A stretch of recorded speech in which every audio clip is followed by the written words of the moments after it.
Hello, आदाब, जय श्री कृष्ण, राधे राधे।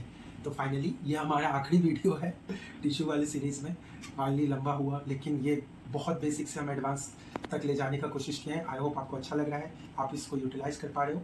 इस वीडियोस में हम लोग अपना स्केलेटल कनेक्टिव टिश्यू, बोन और कार्टिलेज को डिस्कस करेंगे। ठीक है, तो अभी आप ये लेक्चर को देखिए, इसको एंजॉय करिए। मिलते हैं लेक्चर के बाद। देखिए, अब हम लोग पढ़ेंगे स्पेशलाइज्ड कनेक्टिव टिश्यू के बारे में। देख लो, पैर में दर्द, बोन कार्टिलेज, हड्डियों का दर्द, यही आता है सबसे पहले दिमाग में। तो बोन कार्टिलेज, इसके बारे में डालें। चलिए अब पढ़ते हैं हम लोग। पहले पढ़ते हैं कार्टिलेज के बारे में। देखिए कार्टिलेज के बारे में, तो कार्टिलेज क्या है सर? कार्टिलेज का हम लोग डिटेल में जानेंगे। पहले ये एनसीईआरटी वाला ड्राइंग देखते हैं। देखिए ये एनसीईआरटी का ड्राइंग है ना, एनसीईआरटी में बस इतना ड्राइंग दिया हुआ है। ठीक, एक कार्टिलेज में ऐसा ड्राइंग दिया हुआ है, और एक कहाँ चला गया इधर, और एक बोन में ऐसा ड्राइंग दिया हुआ है। दिया हुआ है ना, बोन में ऐसा दिया हुआ है। आगे देखो आगे, हाँ, बोन में ऐसा दिया हुआ है और कार्टिलेज में ऐसा दिया हुआ है, ऐसा दिया हुआ है।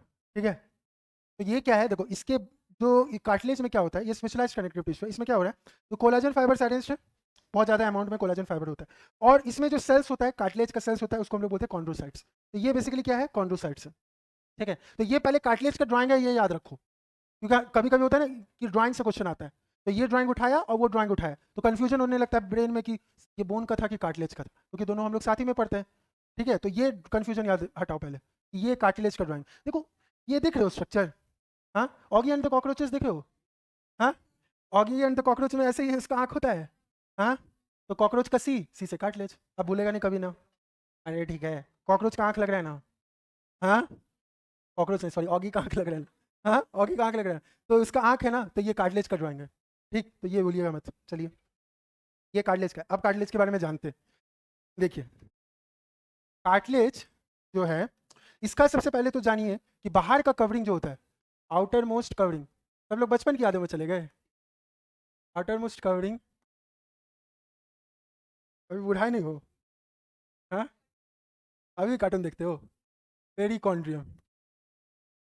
अब कार्टून बनाने की उम्र में कार्टून देखोगे तो दिक्कत है ना, तो तुम लोग को कार्टून बनाने का उम्र आ गया। आउटर मोस्ट कवरिंग को बोलते हैं पेरिकॉन्ड्रियम। ठीक है, अब देखो, अब तुमको हम जो वहां पे बताए थे वही हम तुमको यहाँ पे बता रहे हैं। तुमको हम पहले ये चीज बता चुके हैं। तुम बताओ कार्टिलेज फॉर्मिंग सेल को क्या बोलोगे तुम? ऑस्टियो बोल रही है, कौन ऑस्टियो बोले? कॉन्ड्रियोब्लास्ट। कार्टिलेज फॉर्मिंग सेल को क्या बोलोगे? कॉन्ड्रियोब्लास्ट। और मैच्योर कार्टिलेज के सेल को क्या बोलोगे? कॉन्ड्रियोसाइट। और कार्टिलेज डिस्ट्रॉइंग सेल को क्या बोलोगे? कॉन्ड्रियोक्लास्ट। तो ये नहीं लिखवा रहे, ये तो इतना तो अंडरस्टूड है, हाँ ठीक है। तो मैच्योर का बस लिखते हैं कॉन्ड्रियोसाइट। ठीक है, मैच्योर कार्टिलेज सेल को हम लोग बोले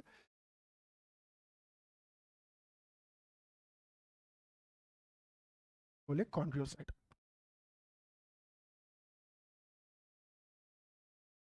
देखिए, अब इसके अंदर जो मैट्रिक्स होता है ना, कार्टिलेज के अंदर जो मैट्रिक्स होता है ना, ठीक है, वो बना रहता है। कार्टिलेज के अंदर जो मैट्रिक्स होता है ना, वो बना रहता है एक स्पेशल टाइप का प्रोटीन, मतलब स्ट्रक्चर से, जिसको हम लोग नाम देते हैं स्पेशल टाइप का, जिसको हम बोलते हैं कॉन्ड्रियोटिन सल्फेट। किससे बना रहता है? कॉन्ड्रियोटिन सल्फेट से। कॉन्ड्रियो से आया कॉन्ड्रियोटिन सल्फेट। ये हम इसलिए बता रहे हैं ना, क्योंकि जितना सारा वर्टिब्रेट्स है, ध्यान से सुना, वर्टिब्रेट्स यानी कॉर्डेट्स में जो आने लगा, कॉर्डेट्स से, उनके कार्टिलेज के अंदर कॉन्ड्रियोटिन सल्फेट से बना होता है उनका मैट्रिक्स। और जितना सारा इनवर्टिब्रेट्स है, पॉलीफेरस एंड आर्थ्रोपोडा प्लस काइनोडर्माटा सब होता है ना, जितना सारा इनवर्टिब्रेट्स है, उनके अंदर जो कार्टिलेजेस भी पाया जाता है, वो बना रहता है आर्जिनिन फॉस्फेट से। ये पॉइंट ऑफ डिफरेंस है कॉर्डेट्स और नॉन कॉर्डेट्स का, क्योंकि हम लोग वहाँ पे बताते हैं, इसलिए हम अभी आपको बता दी। कॉन्ड्रोटीन सल्फेट, इसका मैट्रिक्स जो बना हुआ है कार्टिलेज का, वो बना हुआ है कॉन्ड्रोटीन सल्फेट से। ये पाया जाता है, कैरेक्टरिस्टिक फीचर है वर्टिब्रेट्स का। अगर समझ आया तो ये लिखिए, मैट्रिक्स जो है बना हुआ है कॉन्ड्रोटीन सल्फेट से।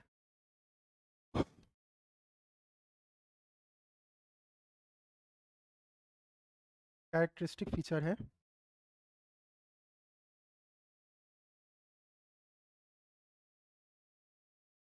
वर्टिब्रेट्स। इनवर्टिब्रेट्स में किससे बना रहता है सर? इनवर्टिब्रेट्स में बना रहता है आर्जिनिन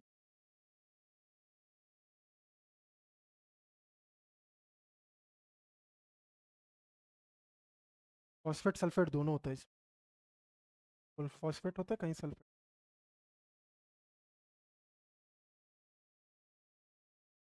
अगर हम आपको मैट ऐसे करके ये ओलंपियाड वगैरह तो होता था, बायोलॉजी ओलंपियाड, तो उस सब में ये सब क्वेश्चन आता था कि एक मैट्रिक्स मिला है आपको, उसका एनालिसिस करना है। वो मैट्रिक्स जो है आपको क्या बोलते हैं बना हुआ है क्या बोलते हैं chondroitin sulphate, sorry arginine sulphate से, और प्लस उस मैट्रिक्स से आपको ये बात पता चला है कि उसमें स्यूडो सेगमेंटेशन है उस पर्टिकुलर ऑर्गेनिज्म में। अब इनमें से कौन सा ऑर्गेनिज्म जो होगा जो स्यूडो एग्जांपल्स में जिसका ये मैट्रिक्स होगा, टाइप का क्वेश्चन आता है बायोलॉजी ओलंपियाड, ठीक है, जो इंटरनेशनल बायोलॉजी ओलंपियाड है उसमें इस टाइप का क्वेश्चन। तो अब देखिए क्या होगा, हम क्या क्वेश्चन बोले हम वही रिपीट कर लें। क्या बोले, आर्जिनिन एक ऑर्गेनिज्म है जिसमें आर्जिनिन फॉस्फेट का मैट्रिक्स बना हुआ है उसका कार्टिलेज। तो सबसे पहले आपको दिमाग में क्या आ गया, चल इन्वर्टिब्रेट है, ठीक। और बोल रहा है कि उसमें स्यूडो सेगमेंटेशन है, आजकल में तुम्हें स्यूडो सेगमेंटेशन यानी फॉल्स सेगमेंटेशन होता है प्लैटी हेलमिन्थ्स में, प्लैटी हेलमिन्थ्स, ठीक है। तो तुमको उसमें से ऑर्गेनिज्म दिया रहेगा, प्लैटी हेलमिन्थ्स का एक ऑप्शन रहेगा, प्लानेरिया फॉर एग्जांपल, तो प्लानेरिया पर्टिकुलर। हम लोग का जो 2009-2008 में ना इस टाइप का क्वेश्चन आता था, 2-3 कॉन्सेप्ट को जोड़ जाड़ के। अभी तो एकदम सीधा स्यूडो सेगमेंटेशन बताओ, उसमें भी तुम लोग याद नहीं कर, ठीक है। ये हो गया कैरेक्टरिस्टिक फीचर। और एक बात बताते हैं, देखिए ये जो हम कॉन्ड्रोसाइट बताए ना, कॉन्ड्रोसाइट ये मैट्रिक्स रहेगा, प्लस उसमें बहुत सारा कोलाजन फाइबर रहेगा, बहुत सारे अमाउंट में कोलाजन फाइबर रहेगा, और ये मैट्रिक्स, ये जो कॉन्ड्रोसाइट सेल्स हो ना, वो मैट्रिक्स के जिस स्पेस पे रहेगा, जहाँ जहाँ स्पेसिस पे रहेगा, उसको हम लोग बोलेंगे लैक्यूना, ठीक है, लैक्यूना। पॉइंट सुनना, कार्टिलेज में भी लैक्यूना है। एनसीईआरटी में बस ये लिख के निकल गया है कि बोन्स में लैक्यूना लिखा हुआ है, तो बच्चा लोग ये सोच लेता है क्या कार्टिलेज में लैक्यूना एब्सेंट है, नहीं, कार्टिलेज में भी लैक्यूना है। और इनफैक्ट ये नीट का भी क्वेश्चन है, तो कार्टिलेज में भी लैक्यूना है। तो लैक्यूना क्या हुआ, स्पेसिस हुआ जहाँ पे स्पेसिस जहाँ पे space where chondrocyte is present. अरे समझ आ रहा है जी, अरे समझ आ रहा है। बहुत जोर से भूख लग गया लग रहा है, आवाज़ नहीं निकल रहा है सर, क्या कर, हाँ कॉन्ड्रोसाइट देखिए कहाँ चला गया, फिर इधर चल जाता है बार। देखो ये जो है ना कार्टिलेज का, ये है ना, ये जहाँ पे प्रेजेंट है ये स्पेस में, ये जहाँ पे ये कॉन्ड्रोसाइट प्रेजेंट है ये स्पेस में, इसको हम लोग बोलेंगे लैक्यूना, स्पेस में बुक को बोलेंगे लैक्यूना, ठीक। तो कार्टिलेज का जो कॉन्ड्रोसाइट सेल्स है उसको भी लैक्यूना बोलेंगे। ये पॉइंट हम इसलिए बताएं कि तुम ये बात को दिमाग में क्लियर रखो कि लैक्यूना कार्टिलेज में भी है। एनसीईआरटी में ऐसा लिखा हुआ है कि बोन्स में लैक्यूना है, ये नहीं लिखा हुआ है कि कार्टिलेज में लैक्यूना एब्सेंट है, बस नहीं लिखा है। लेकिन तो बच्चा लोग समझ लेता है कि अरे लैक्यूना इसमें नहीं है बोन्स में, लेकिन ऐसा नहीं है, इसमें भी लैक्यूना है, ठीक है। ये पॉइंट टू बी नोटेड, यहाँ पे लिखना, स्पेस यहाँ है और वही लैक्यूना के अंदर कॉन्ड्रोसाइट प्रेजेंट। अरे समझ आया, ठीक है। बाकी तो तुम लोग समझ ही जाओगे। कॉन्ड्रियोब्लास्ट क्या है, फॉर्मेशंस वाला सेल, कॉन्ड्रियोसाइट क्या है, मैच्योर कार्टिलेज सेल, और कॉन्ड्रियोक्लास्ट क्या है, कार्टिलेज डिग्रेडिंग सेल्स, ठीक है।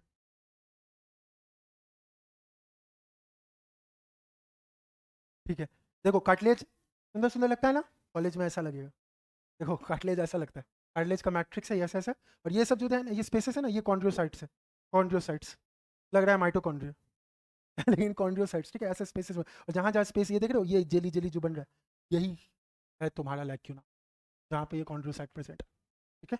अब देखिए आगे बढ़ते हैं। अब देखिए कार्टिलेज का डिफरेंट टाइप होता है, कार्टिलेज का डिफरेंट टाइप होता है और हमको जानना है वो टाइप। तो सबसे पहले जो टाइप होता है जो सबसे ज़्यादा अमाउंट में प्रेजेंट होता है वो बोलते हैं हम लोग hyaline cartilage, hyaline cartilage. It is present, मतलब सबसे ज़्यादा most abundant type of cartilage है, इसका बहुत बार जिक्र आया है, आता है ना जी।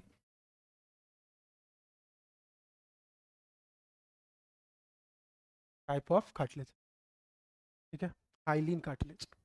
अब ये हाइलीन कार्टिलेज कहाँ प्रेजेंट है सर, नाक का नेसल का सेप्टम, हमारे दो नाक है ना बीच में, ये क्या है, ये जो ये क्या है, कार्टिलेज। यहाँ पे बोन आया एथमॉइड बोन, लेकिन ये जो यहाँ पे जो ये आया जो इसको कनेक्ट करने में मदद किया वो कार्टिलेज, नेजल सेप्टम। ट्रेकिया और ब्रोंकाई में शी शेप्ड कार्टिलेजिनस रिंग होता है, जिसको हम लोग बोलते हैं, हम लोग पढ़ेंगे भी अगला ही चैप्टर है, incomplete she shaped cartilaginous ring. कौन सा कार्टिलेजिनस रिंग, हाइलीन कार्टिलेज, ठीक है। रिप्स का स्टर्नम पार्ट, स्टर्नम जो होता है सामने होता है वेंट्रल जगह में, यहाँ पे आके रिप्स हमसे जुड़ता है, तो जहाँ से ये रिप्स जुड़ा उस पॉइंट पे जो कार्टिलेज होता है उसको हम लोग बोलते हैं हाइलीन कार्टिलेज। हाइलीन कार्टिलेज की मदद से एक रिप स्टर्नम से जुड़ा, ये प्रेजेंट होता है तुम्हारे वॉइस बॉक्स में भी, लैरिंग्स में भी, ठीक है। और एक और जगह प्रेजेंट होता है जिसको हम लोग बोलते हैं आर्टिकुलर कार्टिलेज। ये बताते हैं, पहले ये लिखिए, 4 एग्जांपल लिख लीजिए, डिस्ट्रैक्शन चला है। देखो, most abundant type of cartilage. अब क्या बोलना चाह रहे हैं कि तुम्हारे शरीर में जो मैक्सिमम बोन्स है वो ना हाइलिन कार्टिलेज से ही बना है। ठीक है, मैक्सिमम बोन्स जो है ना शरीर में वो हाइलिन कार्टिलेज से ही बना है। ठीक है, इसलिए मैक्सिमम बोन्स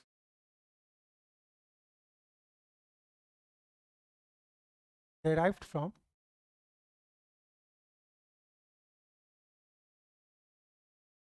this। और जानना है, और जानना है सर, इसको हाइलिन कार्टिलेज बोले क्यों? यही तो बात है। इसलिए बोले कि हाइल का मतलब, हाइल का मतलब ग्रीक टर्म है, हाइल का मतलब होता है ग्लास। ग्लास होता है ना, ग्लास ग्लास। तो हाइलिन कार्टिलेज में ना जो मैट्रिक्स होता है ना वो ग्लास लाइक होता है, एकदम ग्लास लाइक दिखता है, हर टाइप का मैट्रिक्स होता है। इसलिए इसको हम लोग वहां से आया कि क्योंकि इसमें ग्लास लाइक मैट्रिक्स है इसलिए इसको बोलते हैं हाइलिन कार्टिलेज। अरे समझ आया, ग्लास लाइक मैट्रिक्स।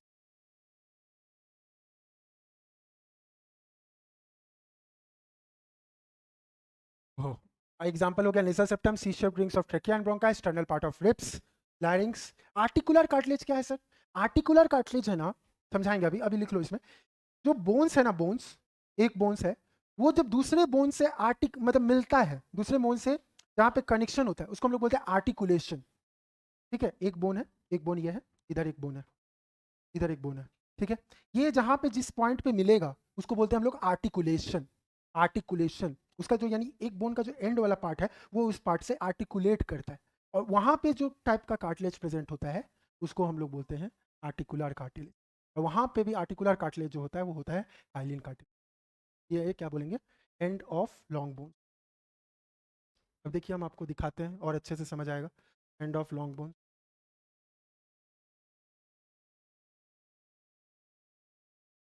तो कहाँ गए, कहाँ गए, कहाँ गए? देखो, ये हड्डी है, ये एक हड्डी है। ठीक, ये हड्डी दूसरे ऊपर से हड्डी से आर्टिकुलेट करेगा ना, तो जहां पे ये हड्डी दूसरे से आर्टिकुलेट करेगा उस पार्ट को हम लोग बोले आर्टिकुलर कार्टिलेज। समझ आया? यहाँ पे दूसरा हड्डी होगा ना जी, इस टाइप का, तो इन दोनों के बीच में जो कार्टिलेज होगा उसको बोले आर्टिकुलर कार्टिलेज। आर्टिकुलेशन का मतलब ही होता है मिलन। समझ रहे हो? समझ रहे हो? मिलन। ठीक, यहाँ पे भी आर्टिकुलर कार्टिलेज, यहाँ नीचे में भी हड्डी से मिलन। तो यहाँ पे जहाँ पे मिलने वाला बात हो गया, कौन सा cartilage? Articular cartilage. Articular cartilage क्या हुआ? Hyaline cartilage. ठीक है, समझ आया? चलिए, at the end of long bones, ये लिख लिए थे, ये वाला लिख लिए, आगे बढ़े? चलिए ठीक है सर, और क्या कार्टिलेज होता है? हाँ, और कार्टिलेज होता है, एक और कार्टिलेज होता है जिसको हम लोग बोलते हैं फाइब्रस कार्टिलेज। लिखिए पहले, फाइब्रस कार्टिलेज, और ये एग्जांपल्स लिखिए, फिर समझा रहे।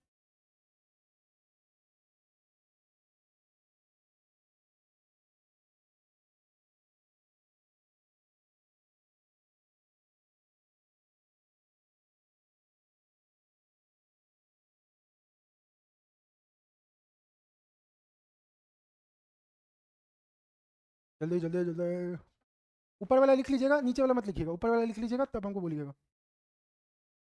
Tip of nose, out ear pinna, ear pinna, नाक का टिप, एपिग्लॉटिस, यूस्टेशियन ट्यूब, कान वाला, उसका वॉल।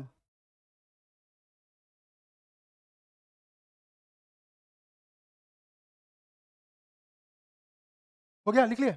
अब सुनो, देखो, तुम देखो, टिप ऑफ नोज ये वाला, ईयर पिन्ना, एपिग्लॉटिस, या वॉल ऑफ यूस्टेशियन ट्यूब। जब देखो तुम ये वाला छू के देखो अपना, कितना मूव कर रहा है ना, फ्लेक्सिबल है ना, फ्लेक्सिबल है ना? अरे फ्लेक्सिबल है कि नहीं बोल, है ना फ्लेक्सिबल? तो इसमें क्या है, इलास्टिसिटी है ना? अरे है ना? तो इलास्टिसिटी है तो कौन सा फाइबर होगा, कौन सा फाइबर होगा? Elastic fibre. ठीक है, तो फाइब्रस कार्टिलेज का दो टाइप होता है, इलास्टिक कार्टिलेज और एक होता है वाइट फाइब्रस कार्टिलेज। ठीक है, तो इलास्टिक कार्टिलेज में क्या आ जाएगा, जहाँ पे इलास्टिसिटी है, में आ गया टिप ऑफ नोज और ear pinna. Ear pinna most prominent example. फिर एपिग्लोटिस, कवरिंग जो आता है ग्लोटिस का, और यूस्टेशियन ट्यूब। यूस्टेशियन ट्यूब कहाँ होता है जी? ना, ये ईयर में होता है ना, कौन सा ईयर में? Outer ear, inner ear, middle ear? Middle ear में होता है। और ये क्या करता है, बैलेंस मेंटेन करने में मदद करता है। ठीक है, इसी के कारण कभी कभी जब बैलेंस हिलने लगता है तो तुम ऐसे ऐसे करते हो ना, कान में पानी चल जाता है, ऐसे ऐसे करते हो ना। ठीक है, बैलेंस ही मेंटेन करने के लिए ना। तो ये क्या है, फाइब्रस कार्टिलेज। तो कौन सा होगा इसमें, इलास्टिसिटी प्रेजेंट है तो इलास्टिक कार्टिलेज। ये इलास्टिक कार्टिलेज का टाइप।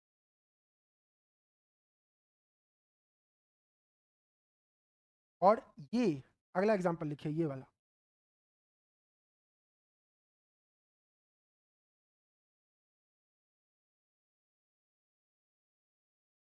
ये है व्हाइट फाइब्रस कार्टिलेज।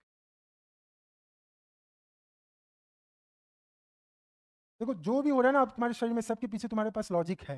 देखो व्हाइट फाइब्रस कार्टिलेज है दो जगह पे, एक को बोले हम लोग प्यूबिक सिम्फाइसिस में, एक को बोले इंटरवर्टिब्रल डिस्क में। प्यूबिक सिम्फाइसिस भाई ये तुम्हारा कमर वाला बोन्स, ये कमर वाला यहाँ पे जो हड्डी होता है उसको बोलते हैं प्यूबिक सिम्फाइसिस। यहाँ पे एसिटाबुलम होता है ना, जहाँ पे आके ये फीमर का हड्डी सेट हो जाता है, पूरा मोरा हड्डी याद है। यहाँ पे कमर वाला बोन होता है ना, इससे कमर वाला बोन इस टाइप का, तो उसको हम लोग बोलते हैं प्यूबिक सिम्फाइसिस। और ये वन ऑफ द स्ट्रॉन्गेस्ट हड्डी है, स्ट्रॉन्गेस्ट हड्डी है कमर, स्ट्रॉन्गेस्ट हड्डी है। तो कौन सा फाइबर से बना होगा? कोलाजन वाला से बना होगा ना, कोलाजन हार्ट था ना। लॉजिक सब समझ आ रहा है, याद मत करो, लॉजिकली करो, तुम आराम से टिक ही तो मारना है, कौन सा तुमको लिखना है। यदि लॉजिक समझ में आ जाएगा तो टिक मार दोगे, 4 नंबर ले लोगे, ठीक है। White fibrous cartilage, pubic symphysis. Intervertebral disc हुआ ना, दो वर्टिब्रिल के बीच में ये जो इंटरवर्टिब्रल डिस्क प्रेजेंट होता है, यहाँ पे जो ये पूरा बना होता है ना, ये वर्टिब्री, उसके बीच में ऐसे करके डिस्क होता है, वर्टिब्रीज के बीच में डिस्क होता है, शॉक एब्जॉर्बर की तरह काम करता है डिस्क में। यहाँ पे हम मुक्का मारे, मर गए? नहीं ना मरे हैं, क्यों? क्योंकि यहाँ पे जो मेरा वर्टिब्री है उसके ऊपर डिस्क है जो शॉक एब्जॉर्बर की तरह का है, मल्टीपल किच है। लेकिन अगर हम कोई बॉक्सर है, बॉक्सिंग कर भी रहा है, अगर यहाँ पे बहुत सारा पंच लग भी रहा है, फिर भी इतना जल्दी नहीं ना कि बॉक्सिंग रिंग में एक पंच मारे तो नहीं ना हुआ, क्योंकि इसका इंटरवर्टिब्रल डिस्क उसको स्ट्रॉन्गनेस, हार्डनेस प्रदान कर रहा है। हार्डनेस इसलिए प्रदान कर रहा है, उसके पीछे भी तुम्हारे दिमाग में रीजन है, क्योंकि किससे बना है? White fibrous cartilage. White fibrous किससे बना है? कोलाजन फाइबर से। कोलाजन फाइबर क्या है? हार्ड है। अरे समझ आ रहा है? चलो, white fibrous cartilage, pubic symphysis, intervertebral disc. और एक चीज होता है कैल्सीफाइड कार्टिलेज। इसमें क्या होता है सर? इसमें मैट्रिक्स में कैल्शियम का अमाउंट बढ़ जाता है, मैट्रिक्स में कैल्शियम मोड, ये +2 होता है ना मोड। ये कहाँ होता है? फीमर में और ह्यूमरस। फीमर कौन सा हड्डी है? सबसे लंबा वाला, ये है ना। और ह्यूमरस कौन सा हड्डी है? हाथ वाला, हाथ वाला। वहाँ पे कैल्सीफाइड कार्टिलेज ये प्रेजेंट, वहाँ पे कैल्शियम ज़्यादा है। अब ये भी लॉजिक जानना है, ये भी लॉजिक जान लो, सब जान लो, सब जान लो, कुछ छोड़ो ही मत। देखो फीमर जो है, तुम सोचो हम इंसान हैं, हम लोग का काम क्या है? चलना या हाथ से काम करना, ठीक है। तो हम लोग चलते फिरते रहते हैं, हाथ से काम करते रहते हैं। तो यहाँ पे मसल कॉन्ट्रैक्शन हो रहा है, हड्डियों को अगर कोऑर्डिनेट करना है तो मसल कॉन्ट्रैक्शन करना पड़ेगा। तो मसल कॉन्ट्रैक्शन करने के लिए तुमको कैल्शियम का जरूरत होगा, क्योंकि कैल्शियम ही जाके एंडोप्लाज्मिक रेटिकुलम में घुसेगा और बनाएगा सार्कोप्लाज्मिक रेटिकुलम, जो मसल कॉन्ट्रैक्शन में मदद करेगा। इसी के कारण वहाँ पे कार्टिलेज में ही कैल्शियम ज़्यादा है, इसलिए फीमर में, फीमर से हम तुम मदद से, इसी की मदद से चलोगे ना जी, हाँ फीमर की मदद से ही ना। और ये ह्यूमरस की मदद से ना काम करोगे, सबसे पूरा शरीर का हाथ का काम इसी के कारण। अरे समझ आ रहा है जी? तो अच्छा अच्छा, लोग को नहीं पता रहता, पूछ लेना। लॉजिक लिख लिए? लिख लिए? चलिए, कार्टिलेज खत्म, हाँ कार्टिलेज पूरा खत्म। अब एक चीज़ बचा है, बोन। सबसे पहले बोन को खत्म करते हैं। चलो, हम लोग जब पढ़ रहे थे कार्टिलेज तो बोले थे कार्टिलेज का बाहर का कवरिंग को हम लोग क्या नाम दिए थे? पेरिकॉन्ड्रियम, ठीक है। कार्टिलेज का बाहर का कवरिंग को हम लोग क्या बोले थे? पेरिकॉन्ड्रियम, ठीक है। तो अब आप ही सोच के बताइए, बोन का बाहर का कवरिंग को क्या बोलेंगे हम लोग? पेरीऑस्टियम। क्या बोलेंगे? पेरीऑस्टियम, ठीक है। बोन का स्टडी को हम लोग क्या बोलते हैं? बोलते हैं ऑस्टियोलॉजी। क्या बोलते हैं? ऑस्टियोलॉजी। तो तुम बताओ कि बोन फॉर्मेशन का प्रोसेस को क्या बोलेंगे? बोन फॉर्मेशन का प्रोसेस को बोलेंगे हम लोग ऑसिफिकेशन। क्या बोलेंगे? ऑसिफिकेशन, ठीक है सर। अब बताओ कि कौन सा सेल होगा तुम्हारे बोन में जो बोन फॉर्मेशन में मदद करेगा? ऑस्टियोब्लास्ट। अरे ब्लास्ट बताए थे कि नहीं? कौन सा सेल होगा जो मैच्योर हुआ रहेगा? ऑस्टियोसाइट। और कौन सा सेल होगा जो बोन को डिग्रेड करेगा? ऑस्टियोक्लास्ट। इतना बेसिक्स तो क्लियर है, ठीक। चलिए, उसके बाद बताओ कि देखो हम लोग बोन में पढ़ेंगे कि बोन का जो मेन ये स्ट्रक्चर होता है, उसमें अंदर में एक तो पहले बाहर का कवरिंग होगा, अंदर में मैट्रिक्स होगा, ठीक है। तो मैट्रिक्स जो होगा इसका हार्ड होगा और नॉन प्लायबल होगा, हार्ड और नॉन प्लायबल, ठीक है। तो इसका जो मैट्रिक्स होता है, तुम्हारी हड्डी के अंदर जो मैट्रिक्स होता है वो किससे बना रहता है? कैल्शियम से। कैल्शियम से बना रहता है, बहुत अच्छे, बहुत अच्छे। अब हम पूछ रहे हैं कैल्शियम के कौन से सॉल्ट से बना होता है? अब कैल्शियम फॉस्फेट या कार्बोनेट? सोच लो, सोच लो, दोनों होता है, तो कौन ज़्यादा होता है? फॉस्फेट ज़्यादा होता है। कितना ज़्यादा होता है? कौन बोल रहा है? कौन बोल रहा है? कौन बोल रहा है? हाँ, कैल्शियम फॉस्फेट। फॉस्फेट कितना होता है? 80%, ठीक है। चलिए, कैल्शियम फॉस्फेट 80% होता है, कैल्शियम कार्बोनेट जो होता है वो 20% तक लगभग होता है। और ये तो बोन का जो नॉन ऑर्गेनिक कंपोनेंट है वो हुआ। जो बोन का ऑर्गेनिक कंपोनेंट है वो किससे बना रहता है? एक प्रोटीन से। वो प्रोटीन का नाम है ओसीन। ओसीन लड़की का नाम नहीं है, प्रोटीन का नाम है ओसिन। क्या? ओसिन। ओसिन क्या होता है सर? कोलाजन जो फाइबर्स होता है ना, उसका गुच्छा से बनता है। ठीक है, कोलाजन जो फाइबर हम लोग पढ़े हैं ना, कोलाजन। कोलाजन कौन सा फाइबर था? व्हाइट की येलो? व्हाइट था ना, तो व्हाइट फाइबर से बनता है। ठीक है, आज भी किसी का फर्स्ट क्लास है क्या? कुछ कुछ नए चेहरे दिख रहे हैं। आपका फर्स्ट क्लास है, अच्छा। कौन सा ड्रॉप है बाबू? फर्स्ट ड्रॉप है। तो पहले कहाँ पढ़े थे? नहीं पढ़े थे अच्छा, ये फर्स्ट यहीं पे पीडब्ल्यू में। अच्छा, क्या नाम है? हर्ष। चलिए, और किसी का फर्स्ट क्लास नहीं है ना जी? कितना दिन तक आते रहोगे तुम लोग? जो लोग का फर्स्ट क्लास है ना, प्लीज एक बार वीडियो देख लेना। ठीक है, एक बार पुराना जो चीज़ है उसका वीडियो देख लेना। तो ये जो चीज़ हम लोग पढ़े, इसको हम लोग पहले लिखते हैं। चलिए, बोन का हम लोग क्या बोले? स्टडी ऑफ बोन को हम लोग बोले osteology. Bone forming cell,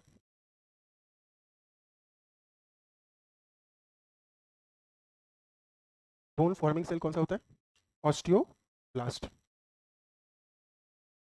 bone का मैच्योर सेल,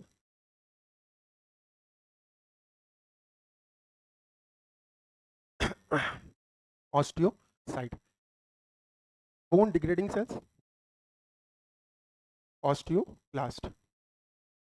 यार एक बात बताओ, ये जो है ना bone forming cell, bone degrading cell, इसका फंक्शन कहीं पढ़े हो तुम लोग पहले कभी? ऑस्टियोब्लास्ट, ऑस्टियोक्लास्ट, ये कब काम करता है? पढ़े हो कभी? कोई हार्मोन है? याद करूं, तो दिमाग पे जोर डालो।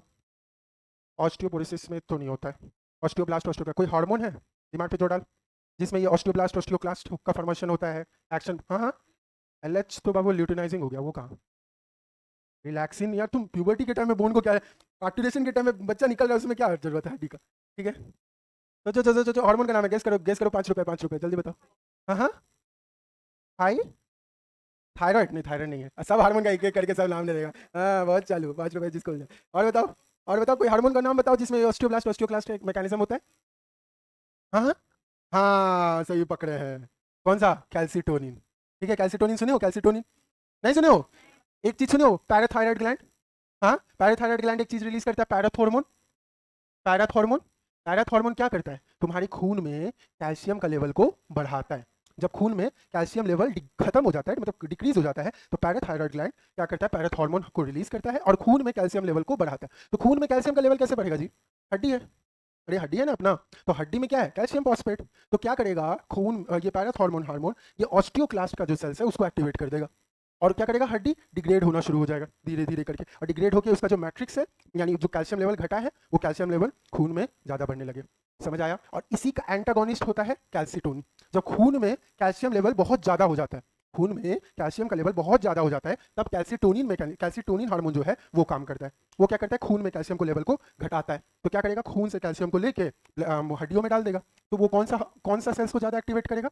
ऑस्टियोब्लास्ट को। क्यों? खून में डाल रहे हैं ना कैल्शियम को, तो बोन फॉर्मेशन का प्रोसेस बढ़ रहा है ना, तो वो किसको एक्टिवेट करेगा? ऑस्टियोब्लास्ट को। अरे समझ आया? अरे हाँ कि ना बोले यार? चलिए, तो ये वाला भी लिख लेते हैं। यहाँ पे हम रफली बनाए ऐसे करके, हड्डी, ऐसे हड्डी बना दें। ठीक है, कुत्ता वाला हड्डी है। हाँ, मजाक चल रहा है, कुत्ता वाला का है। Oggy and the cockroach. ये वाला कौन सा? टॉमी है, टॉमी। ठीक है, तो इसके अंदर है गया ब्लड, ब्लड में कैल्शियम लेवल, ये +2 लेवल है। तो कैल्शियम वाला लेवल जो है जब ज़्यादा हो जाएगा, कैल्शियम का लेवल ज़्यादा हो जाएगा, तो आएगा, आजा आजा, कैल्सिटोनिन। और कैल्सिटोनिन क्या करेगा? ऑस्टियोक्लास्ट की एक्टिविटी को बढ़ा देगा। जब कैल्शियम का लेवल घट जाएगा, ऑस्टियोक्लास्ट का एक्टिविटी बढ़ा देगा, और बोन क्या होगा? डिग्रेड होना शुरू हो जाएगा। और जब कैल्शियम का लेवल घट जाएगा, Ca+2 का लेवल घट गया, तो एक हार्मोन निकलेगा जिसको हम लोग बोले पैराथॉर्मोन। पैराथॉर्मोन ये क्या करेगा? कैल्शियम का लेवल को बढ़ाएगा। ऑस्टियोक्लास्ट, अरे ये उल्टा हो गया ना जी, कैल्सिटोनिन जो है, हाँ, कोई इधर लिख, देखिए कैल्शियम, ओए क्या बात हो रहा है? कैल्सिटोनिन, कैल्सिटोनिन ऑस्टियोब्लास्ट का लेवल को बढ़ाया, और पैराथॉर्मोन ऑस्टियोब्लास्ट का लेवल को बढ़ाया। कैल्शियम का लेवल जब घट गया तो पैराथॉर्मोन, और कैल्शियम का लेवल जब बढ़ गया, कैल्शियम का लेवल घट गया तो पैराथॉर्मोन, कैल्शियम का लेवल जब बढ़ गया, ठीक है, 1 मिनट, लड़ाई कर लो, लड़ाई कर लो, माथा फोड़ लो एक दूसरे को। चलिए और क्या बोले, बोन फॉर्मिंग प्रोसेस को क्या बोलते हैं, बोन फॉर्मिंग प्रोसेस को ऑसिफिकेशन, ऑसिफिकेशन, ठीक है। बोन का जो मैट्रिक्स होगा वो क्या होगा, हार्ड होगा, हार्ड होगा, इसको आगे लिखेंगे एंड नॉन प्लायबल होगा। हेलो उतारो उतारो जल्दी जल्दी। पैरा देखो ये सिखाने का कोशिश कर रहे हैं कि कैल्शियम का लेवल जब खून में घट गया तो पैराथॉर्मोन हार्मोन रिलीज हुआ, वो ऑस्टियोक्लास्ट की एक्टिविटी को बढ़ा दिया और बोन से कैल्शियम लेवल घट के इधर आ गया, तो खून में कैल्शियम का लेवल बढ़ गया। यहाँ पे बता रहे हैं कि जब कैल्शियम का लेवल खून में बहुत ज़्यादा है तो कैल्सिटोनिन हार्मोन रिलीज होगा, ये ऑस्टियोब्लास्ट का फॉर्मेशन मतलब ऑस्टियोब्लास्ट की एक्टिविटी को बढ़ाने लगेगा और बोन से कैल्शियम को लेके मतलब सॉरी खून से लेके इसमें बोन में डाल देगा। ये क्या है, ब्लड वाला कॉम्पोनेंट, ये ब्लड है, ये हड्डी है, ये इसको हम लोग बोलते हैं एक मतलब बैलेंस मेंटेन करना, जो मेंटेन कर रहा है अपना। हो गया, आगे बढ़े।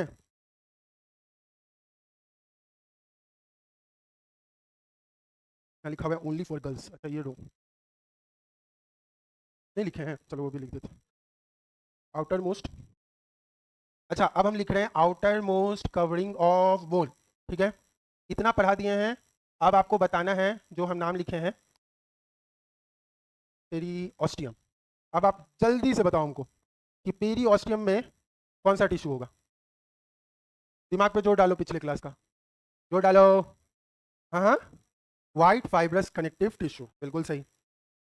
और व्हाइट फाइब्रस कनेक्टिव टिश्यू का कौन सा कंपोनेंट होगा, शीथ। अरे बताए थे ना कॉर्ड शीथ, याद कर यार, वही वाला है। हाँ जी, इस साइड से तो देखिए, ब्लड में जब कैल्शियम का लेवल घट जाएगा, ब्लड में जब कैल्शियम का लेवल घट जाएगा तो पैराथॉर्मोन हार्मोन का एक्टिविटी बढ़ जाएगा, पैराथॉर्मोन हार्मोन रिलीज होने लगेगा। पैराथॉर्मोन हार्मोन क्या करेगा, ऑस्टियोक्लास्ट को स्टिमुलेट कर देगा। ऑस्टियोक्लास्ट क्या करेगा, बोन को डिग्रेड करेगा ना, तो बोन के अंदर क्या है, कैल्शियम, तो बोन को डिग्रेड करके खून में कैल्शियम के लेवल को बढ़ा दिया, ठीक।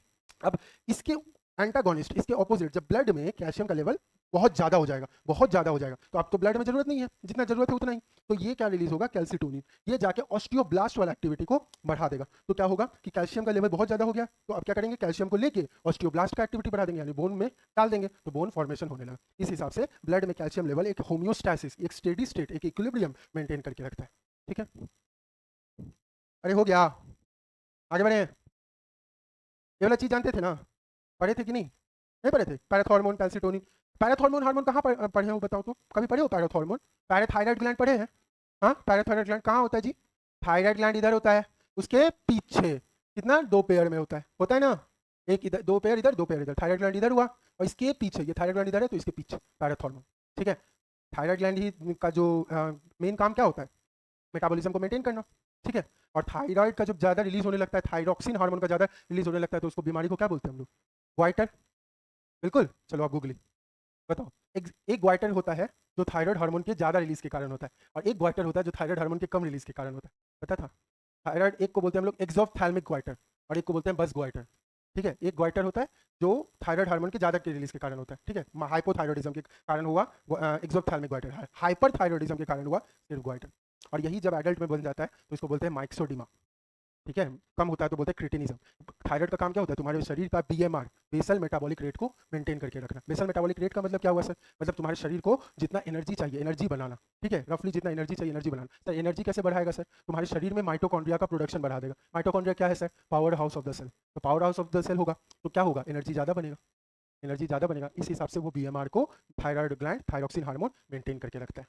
तब पढ़ेंगे हम लोग, कहाँ पढ़ेंगे, केमिकल कंट्रोल एंड कोऑर्डिनेशन। हम टिश्यू वाले चैप्टर में 6-7 क्लास इतने इसलिए लग रहा है क्योंकि देख रहे हो इसकी मदद से हम लोग ऑलमोस्ट पूरा जूलॉजी रिलेट कर लिया है ना, हर एक चैप्टर रिलेट कर लिया, हल्का हल्का आइडिया जो है सब में ले लिया, ठीक है। हो गया, आगे आगे बढ़े, चलिए। अब देखिए ये आपका एनसीईआरटी का ड्राइंग दिया हुआ है, स्ट्रक्चर ऑफ बोन का दिया हुआ है ना, ऐसा ड्राइंग दिया हुआ है। तो ये जो है ना, जो इसके अंदर जो ये होता है, ये समझ लो ये एक हड्डी का हम सेक्शन माने तो ये एक सेक्शन होगा, तो उसके अंदर एक सेल है ऑस्टियोसाइट, मान लो ऑस्टियोसाइट, कॉन्ड्रियोसाइट था ना उधर, यहाँ पे क्या होगा ऑस्टियोसाइट। और ये जो मैट्रिक्स में लाई कर रहा है ना जी, इधर इधर इधर इधर इधर मैट्रिक्स में लाई कर रहा है, इस स्पेस को हम लोग क्या बोल रहे थे वहाँ पे, लैक्यूना, यहाँ पे भी क्या है लैक्यूना। और ये जो बैगनी बैगनी कलर का है वो क्या है, मैट्रिक्स, ठीक है। अब बताइए ये जो इधर इधर इधर इधर इधर करके काला काला करके है, ये क्या है? कोलाजन फाइबर वहां था ना जी, तो यहाँ पे भी कोलाजन ही होगा ना। बाहर का कवरिंग को क्या बोले हम लोग? पेरियोस्टियम। पेरियोस्टियम क्या था? व्हाइट फाइब्रस कनेक्टिव टिश्यू, तो ये कौन सा होगा? कोलाजन ही होगा। अरे समझ आ रहा है कि नहीं? हाँ। अब देखिए कहीं कहीं पे यही कोलाजन फाइबर इकट्ठा हो जाता है और बहुत ज्यादा शीत बनाने लगता है, और उसी के कारण एक टर्म आता है जिसको हम लोग बोलते हैं शार्पेस फाइबर। नाम सुने हो? शार्पेस फाइबर का नाम नहीं सुने हो? तुम्हारे दांत में ना सबसे हार्डेस्ट चीज होता है क्या? एनामल। ठीक है, एनामल। तो एनामल के नीचे शार्पेस फाइबर होता है जो डायरेक्ट तुम्हारे दांत से कनेक्शन निकालता है। ये पूरा इसको होल्ड करके रखा रहता है। क्यों होल्ड करके रखता है? तो तुमको खुद ही समझ में आ रहा है। एनामल जो उसको होल्ड करके रखेगा ये दांत को, वहाँ पे कौन सा होगा? कोलाजन ही होगा ना। कोलाजन हार्ड था, इलास्टिन तो नहीं होगा ना जी। इलास्टिन तो इलास्टिसिटी वाला प्रॉपर्टी था, तो कौन सा होगा? कोलाजन होगा। अरे समझ आ रहा है? तो यहाँ से सर क्या क्या पूछ सकता है ये ड्राइंग में? एक तो ये ऑस्टियो साइट हो गया, ये कोलाजन फाइबर्स हो गया, अंदर में क्या हो गया? मैट्रिक्स हो गया, लाइंग इन, और इस ये बीच बीच में स्पेसेस है उसको क्या बोलेंगे? Lying in lacuna. देखो ये तो दिखता है सुंदर सुंदर, कॉलेज में ऐसे दिखेगा। कॉलेज में यही चीज को देखना चाहेंगे आप लोग विजुअलाइज करके, तो इसको ऐसे दिखेगा। ठीक है बोर्ड में। अब देखिए एक और बात बताते हैं जहाँ पे कहाँ गूगली पूछ सकता है। देखिए सबसे शरीर का हम 4 सवाल पूछेंगे, 4 सवाल पूछ। सबसे पहला सवाल, तुम्हारे शरीर का सबसे हार्डेस्ट टिश्यू कौन सा है? बताओ, गेस करो गेस करो। अभी हम लोग सब टिश्यू पढ़ के आए, लास्ट ही है ना। बताओ सबसे हार्डेस्ट टिश्यू कौन सा है? बोन। अरे क्या, कहाँ सोच रहे हो? सीधा सोचो, हमेशा नाक को ऐसे मत पकड़ो, ऐसे ऐसे करके कुछ सीधा सीधा। हार्डेस्ट टिश्यू कौन सा है? बोन। अब तुम्हारे दूसरा सवाल, तुम्हारे शरीर का सबसे सॉफ्टेस्ट टिश्यू कौन सा है? हाँ अब सीधा सोच रहा है। कौन बोला? कौन बोला? कौन? हाँ कौन है? ब्लड। चलिए बहुत अच्छे। अब बताइए हार्डेस्ट सब्सटेंस कौन सा है आपके शरीर का? एनामल।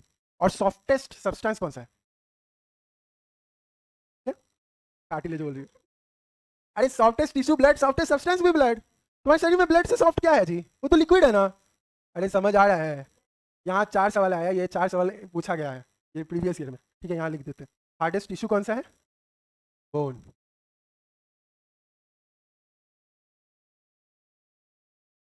सॉफ्टेस्ट टिश्यू,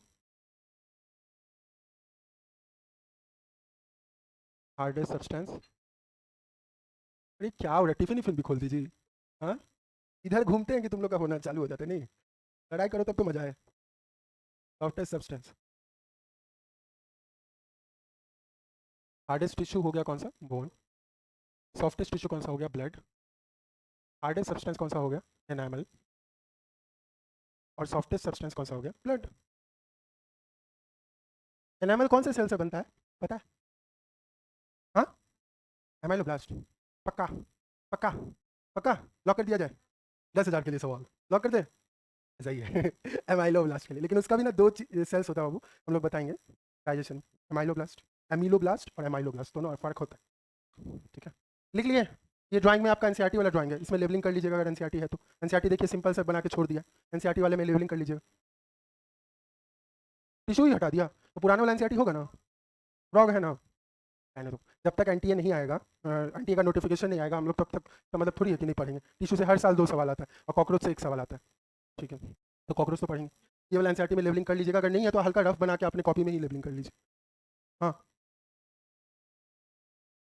कौन? ये वाला जो क्रॉस क्रॉस बोल रही है, वो वहाँ पे कोलाजन इकट्ठा है, ज़्यादा एक्यूमुलेटेड है। वो ये स्पेसिफिक लोकेशन होता है दांत में जहाँ पे कोलाजन बहुत ज़्यादा इकट्ठा हो जाता है, तो उसको बोलते हैं हम लोग शार्पेस फाइबर। शार्पेस।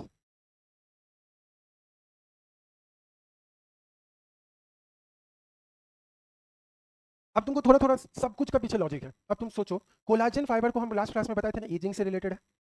हाँ एजिंग से रिलेटेड है, बोले थे ना कि एजिंग होता है तो कोलाजन फाइबर का धीरे धीरे डिग्रेडेशन शुरू होने लगता है। अब तुम सोचो तुम्हारे दांत का जो ये होल्ड किया हुआ है वो भी कोलाजन है ना? तो एजिंग होता है, इसी के कारण एज कोलाजन कमजोर होते जाता है, इसी के कारण दांत झड़ता है। हाँ करके बोलते हैं ना बुरे लोग, दांत झड़ जाते हैं।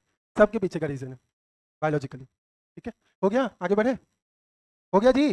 अरे हाँ हाँ बोलो, बताते हैं। अगला टॉपिक वही, आपके दिमाग में जो आ रहा है वही अगला टॉपिक। चलिए अब देखिए हम लोग क्या करेंगे, मैमेलियन बोन को एकदम अच्छे से पढ़ेंगे। ठीक है तो मैमेलियन बोन जो हम लोग का है इंटरनल स्ट्रक्चर, उसको अच्छे से पढ़ेंगे।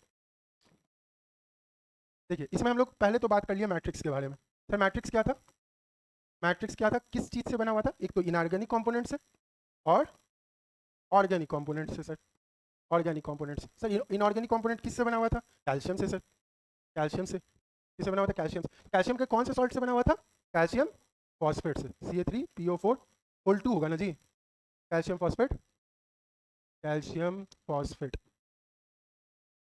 और CaCO3 होता है ना जी, कैल्शियम कार्बोनेट। सर ज़्यादा कौन पूछे होगा, ज़्यादा कौन सा होगा? कैल्शियम फॉस्फेट होगा ज़्यादा।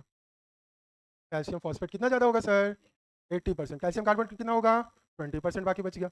ऑर्गेनिक में बात की तो ऑर्गेनिक में कौन से प्रोटीन से बना हुआ था? ओसीन। बोले ना ओसीन प्रोटीन, लड़की का नाम नहीं है, प्रोटीन का नाम है ओसीन। ओसीन क्या है? किससे बना हुआ है? Collagen fibres.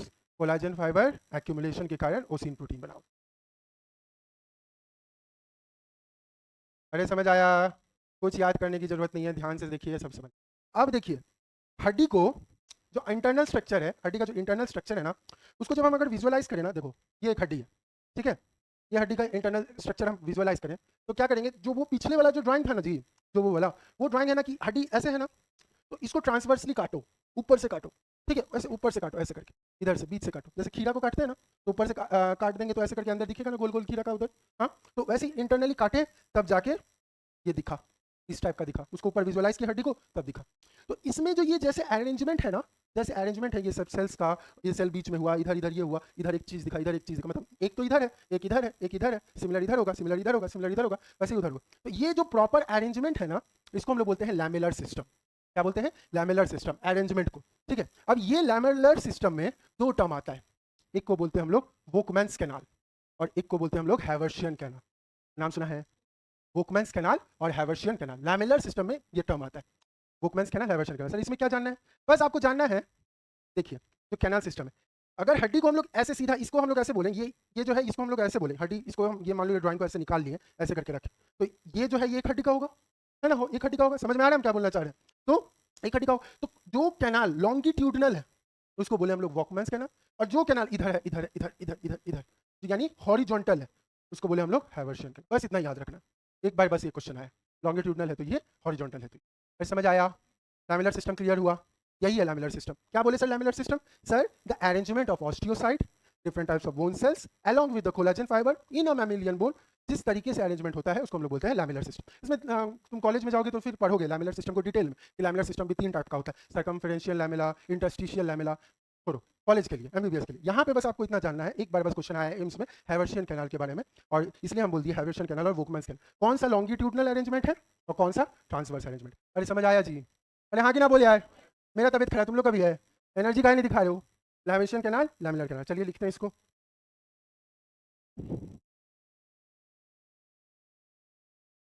लैमिलर सिस्टम,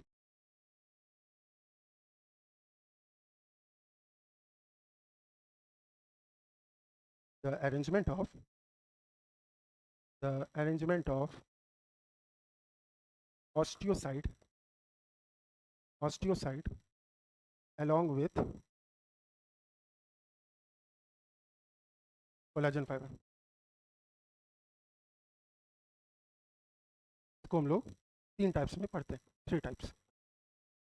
हमारे लिए क्या इंपॉर्टेंट है? बस इन 3 टाइप्स में से हैवर्शियन टाइप, हैवर्शियन लैमेला।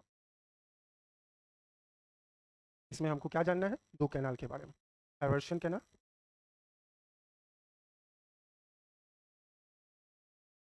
और वोकमैन्स कैनाल।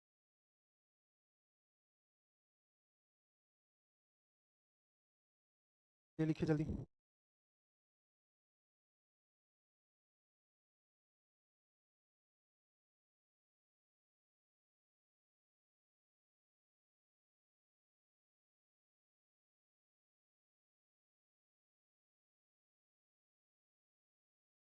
हैवर्शियन कैनाल लॉन्ग और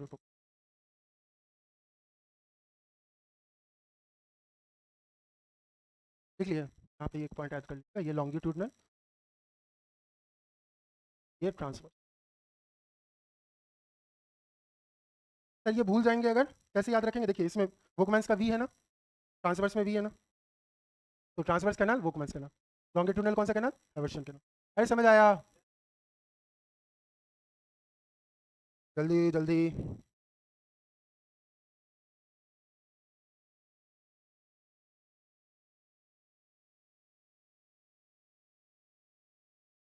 और बताओ क्या हालचाल, संडे कैसा रहा? बहुत खराब, बहुत खराब कायदा। हाँ, एक के दिन तो मिलता है सुतने के लिए। आराम से सोए कि नहीं? नहीं सोए? काहे नहीं सोए? क्या कर रहे थे? हाँ, लिख रहे थे? अभी तो ठीक है। अब तो थोड़ा जैसे जैसे आगे बढ़ेंगे संडे को टेस्ट कर देंगे हम लोग। 6 दिन पढ़िए, संडे को टेस्ट दीजिए, तब ना तैयारी जी, तैयारी का मतलब तब ना। इस वीक में क्लास नहीं लगा, क्यों लगा दें तो? नहीं नहीं, लगा दे। बोल दिया ना। कितना लोग नहीं चाहता है? एक, अरे हाथ उठा, बोल दिया उसको, धमका क्यों रही है? धमकाओ मत। कितना लोग नहीं चाहता जी एक्स्ट्रा क्लास हो? 1 2 3 4 5, धीरे धीरे सब डर डर के हाथ उठाए, सर सर नहीं ठीक है, नहीं लगे।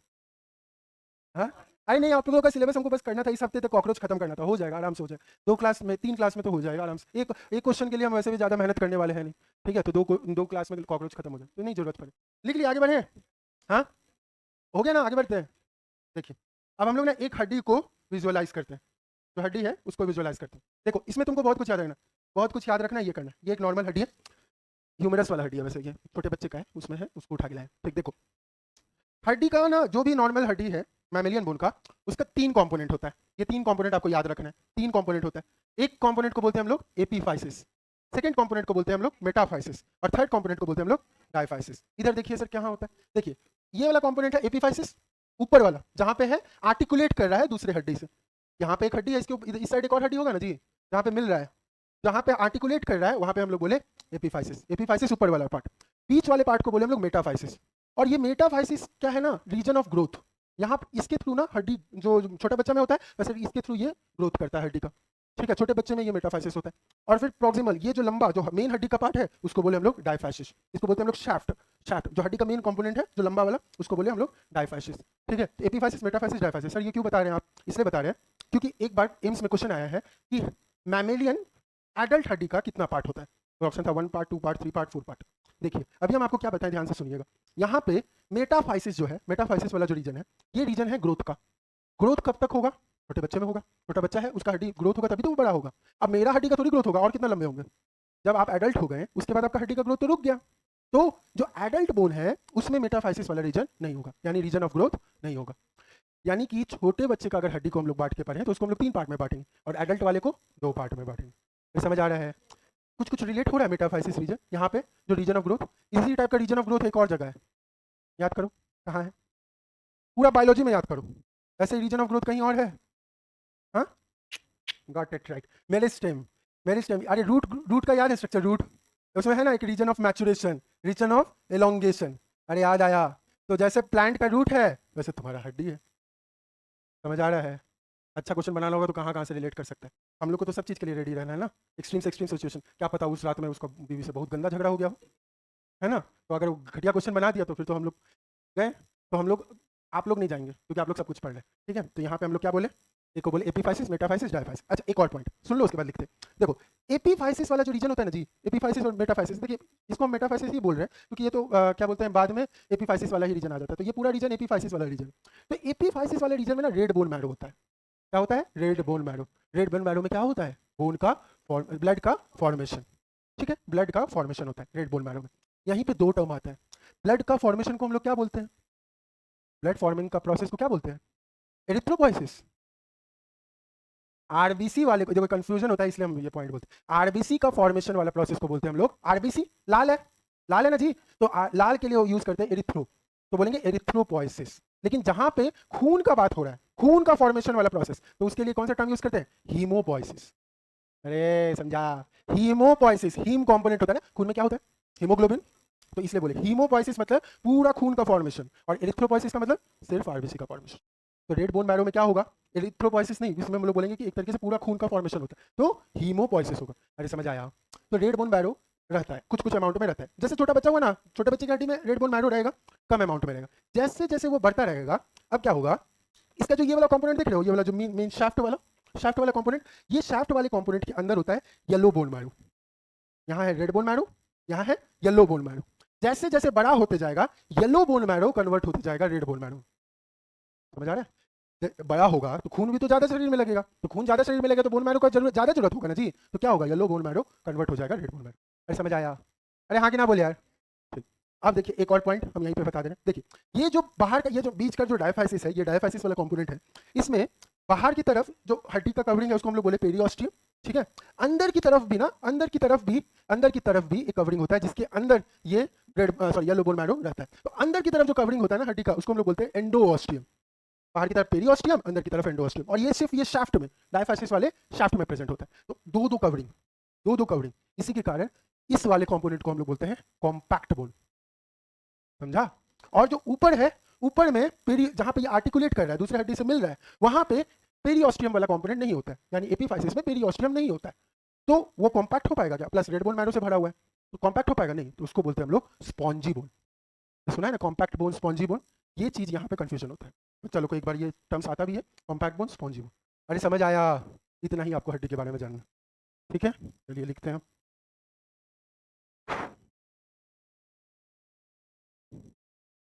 इसको बांटे हम लोग 3 रीजन में, एपीफाइसिस, मेटाफाइसिस, डायफाइसिस। एपीफाइसिस वाले रीजन में क्या है, ये वाला हड्डी का ना रफ ड्राइंग बना लीजिएगा, ठीक है। इसलिए बना लीजिएगा क्योंकि कॉलेज में जाके आपको यही किताब पढ़ना है, और यही किताब का यही ड्राइंग देखोगे आप फर्स्ट ईयर में, यानी 8 ही महीने बाद ये देखना है ना, जाओगे ना कॉलेज। तो यहाँ पे ये है एपीफाइसिस, इसमें हम लोग क्या बोले, आर्टिकुलेटिंग रीजन।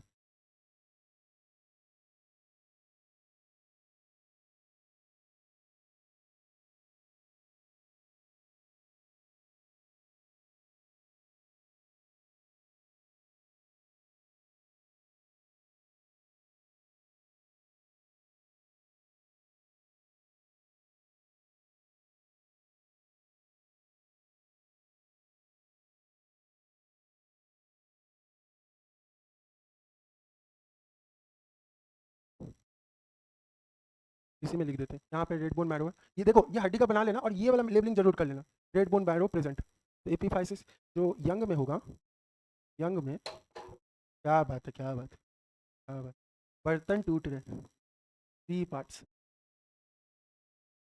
तीनों रीजन होगा 3 पार्ट का, एपी, मेटा, डाई।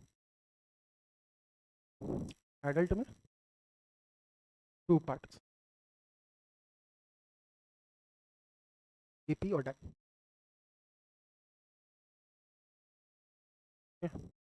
इसमें अब लिखें रेड बोन मैरो प्रेजेंट,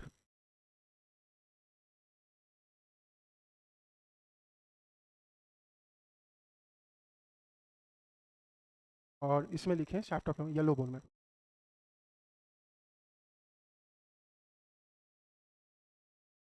और ये येलो बोन मैरो की कन्वर्ट होते रहता है रेड बोन मैरो।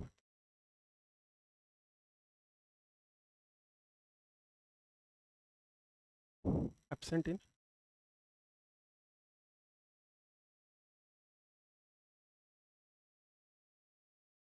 एडल्ट। यहाँ वाले रीजन को बोले कॉम्पैक्ट बोन, ऊपर वाले रीजन को बोले स्पॉन्जी बोन। देखिए ये सब नहीं लिखेगा, बस यहाँ लिख लीजिएगा आर्टिकुलर कार्टिलेज। आर्टिकुलर कार्टिलेज कौन सा कार्टिलेज था जी?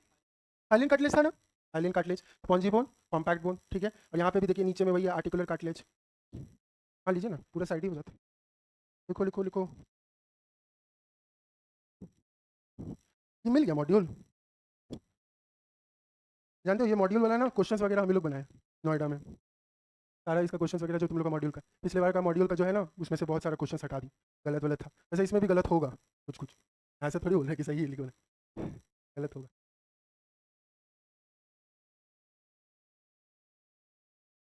जब ये चैप्टर आज के आज ना क्या करिएगा कि आज आपका 1.5 घंटे वाला काम है। क्या काम है? आप बोन खत्म, टिश्यू में तो आप मास्टरी कर चुके हो, इससे ज़्यादा कहीं नहीं आएगा, कभी नहीं आएगा। 1990 से क्वेश्चन बना के देखोगे तब भी बन जाएगा, ठीक है। अरे तुम लोग हिस्टोलॉजी नहीं पढ़े हो, माइक्रोस्कोपिक एनाटॉमी पढ़े हो। माइक्रोस्कोपिक एनाटॉमी क्या बताए थे? डिटेल स्टडी ऑफ टिश्यू बताए थे ना, तुम लोग डिटेल स्टडी किए। माइक्रोस्कोपिक एनाटॉमी का बाबूजी कौन थे? मार्सेलो माल्फी जी थे ना। हमेशा बाबूजी ही होता है, नहीं माता जी नहीं होती है, क्यों? फादर ऑफ बायोलॉजी, ऐसे तो नहीं है मदर ऑफ बायोलॉजी, माता जी तो है ही नहीं कभी।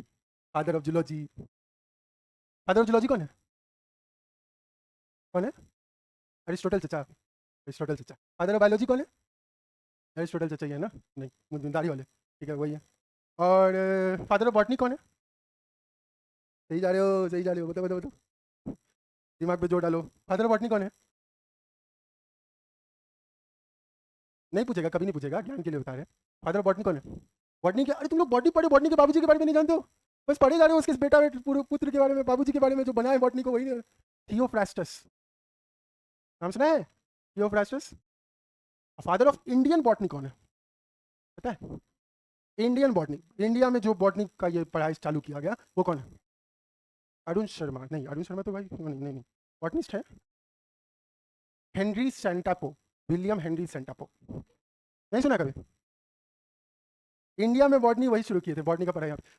हम लोग का पढ़ाई तो यार आयुर्वेद में हम लोग कितने साल से करते हैं यार, लेकिन ये जूलॉजी ये वाला इसका जो मेन होता है वो तो लैटिन अमेरिका से ही शुरू हुआ ना, तो वहाँ पे। अरे ये सब नाम देख रहे हो, एकाइनोडेर्माटा, मोलास्का, कितना खतरनाक खतरनाक नाम है। क्यों, ये कौन सा भाषा है?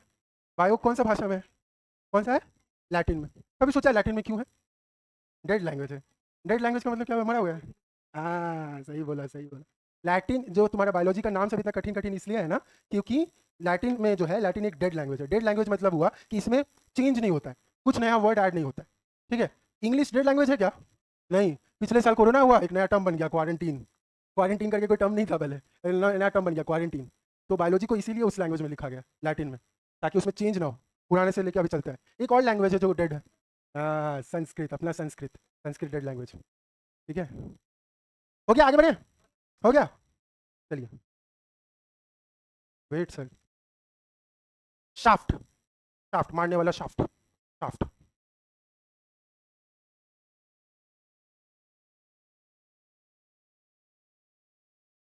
हाँ जी, हाँ देख, इसमें हम बताना चाह रहे हैं यहाँ पे कि लैमेलर सिस्टम में 3 टाइप होता है, जो आप आगे पढ़ेंगे, ठीक है। हाँ, यहाँ पे हम लोग को बस जानना है हैवर्शियन लैमेला के बारे में। इसमें 2 कैनाल सिस्टम होता है, हैवर्शियन कैनाल, वोकमैन्स कैनाल, बस आपको इतना याद रखना है। हैवर्शियन हो गया लॉन्गिट्यूडनल, सीधा सीधा वाला, वोकमैन्स हो गया ट्रांसवर्स, इधर वाला। हाँ, ये दोनों बाद में जानना है, जरूरत नहीं, कभी पूछा नहीं, एक बार बस एम्स में आया था इसलिए हम बता दी। हैवर्शियन हो गया लॉन्गिट्यूडनल, ट्रांसवर्स हो गया वोकमैन। और आपको याद भी करवा दिया, देखो ट्रांसवर्स में वी है ना, ट्रांसवर्स वी है ना, तो आप टिक मार दोगे ना, वी फॉर वोकमैन, वोकमैन्स कैनाल ट्रांसवर्स। अरे हो गया, आगे बढ़े हैं, हाँ बना लिए, चलिए ठीक है। अब आप लोग टिश्यू का सब कुछ जानते हो, इससे ज़्यादा कहीं नहीं आएगा, कभी नहीं आएगा, 2050 में भी नहीं आएगा। उसके बीवी कितनी भी गुस्सा करेगी, इतना खतरनाक क्वेश्चन नहीं बनाएगा। You are now the master of tissue, ठीक है। हम लोग टिश्यू का सब कुछ चित्रा चित्री कर दिया, एनसीईआरटी को तो कितना अंदर तक पढ़ लिया है, क्या के पीछे का क्यों का क्यों का क्यों का क्यों भी जान लिया, ठीक है। तो इससे ज़्यादा बाहर कहीं नहीं आएगा, ठीक। पानी पीते पहले,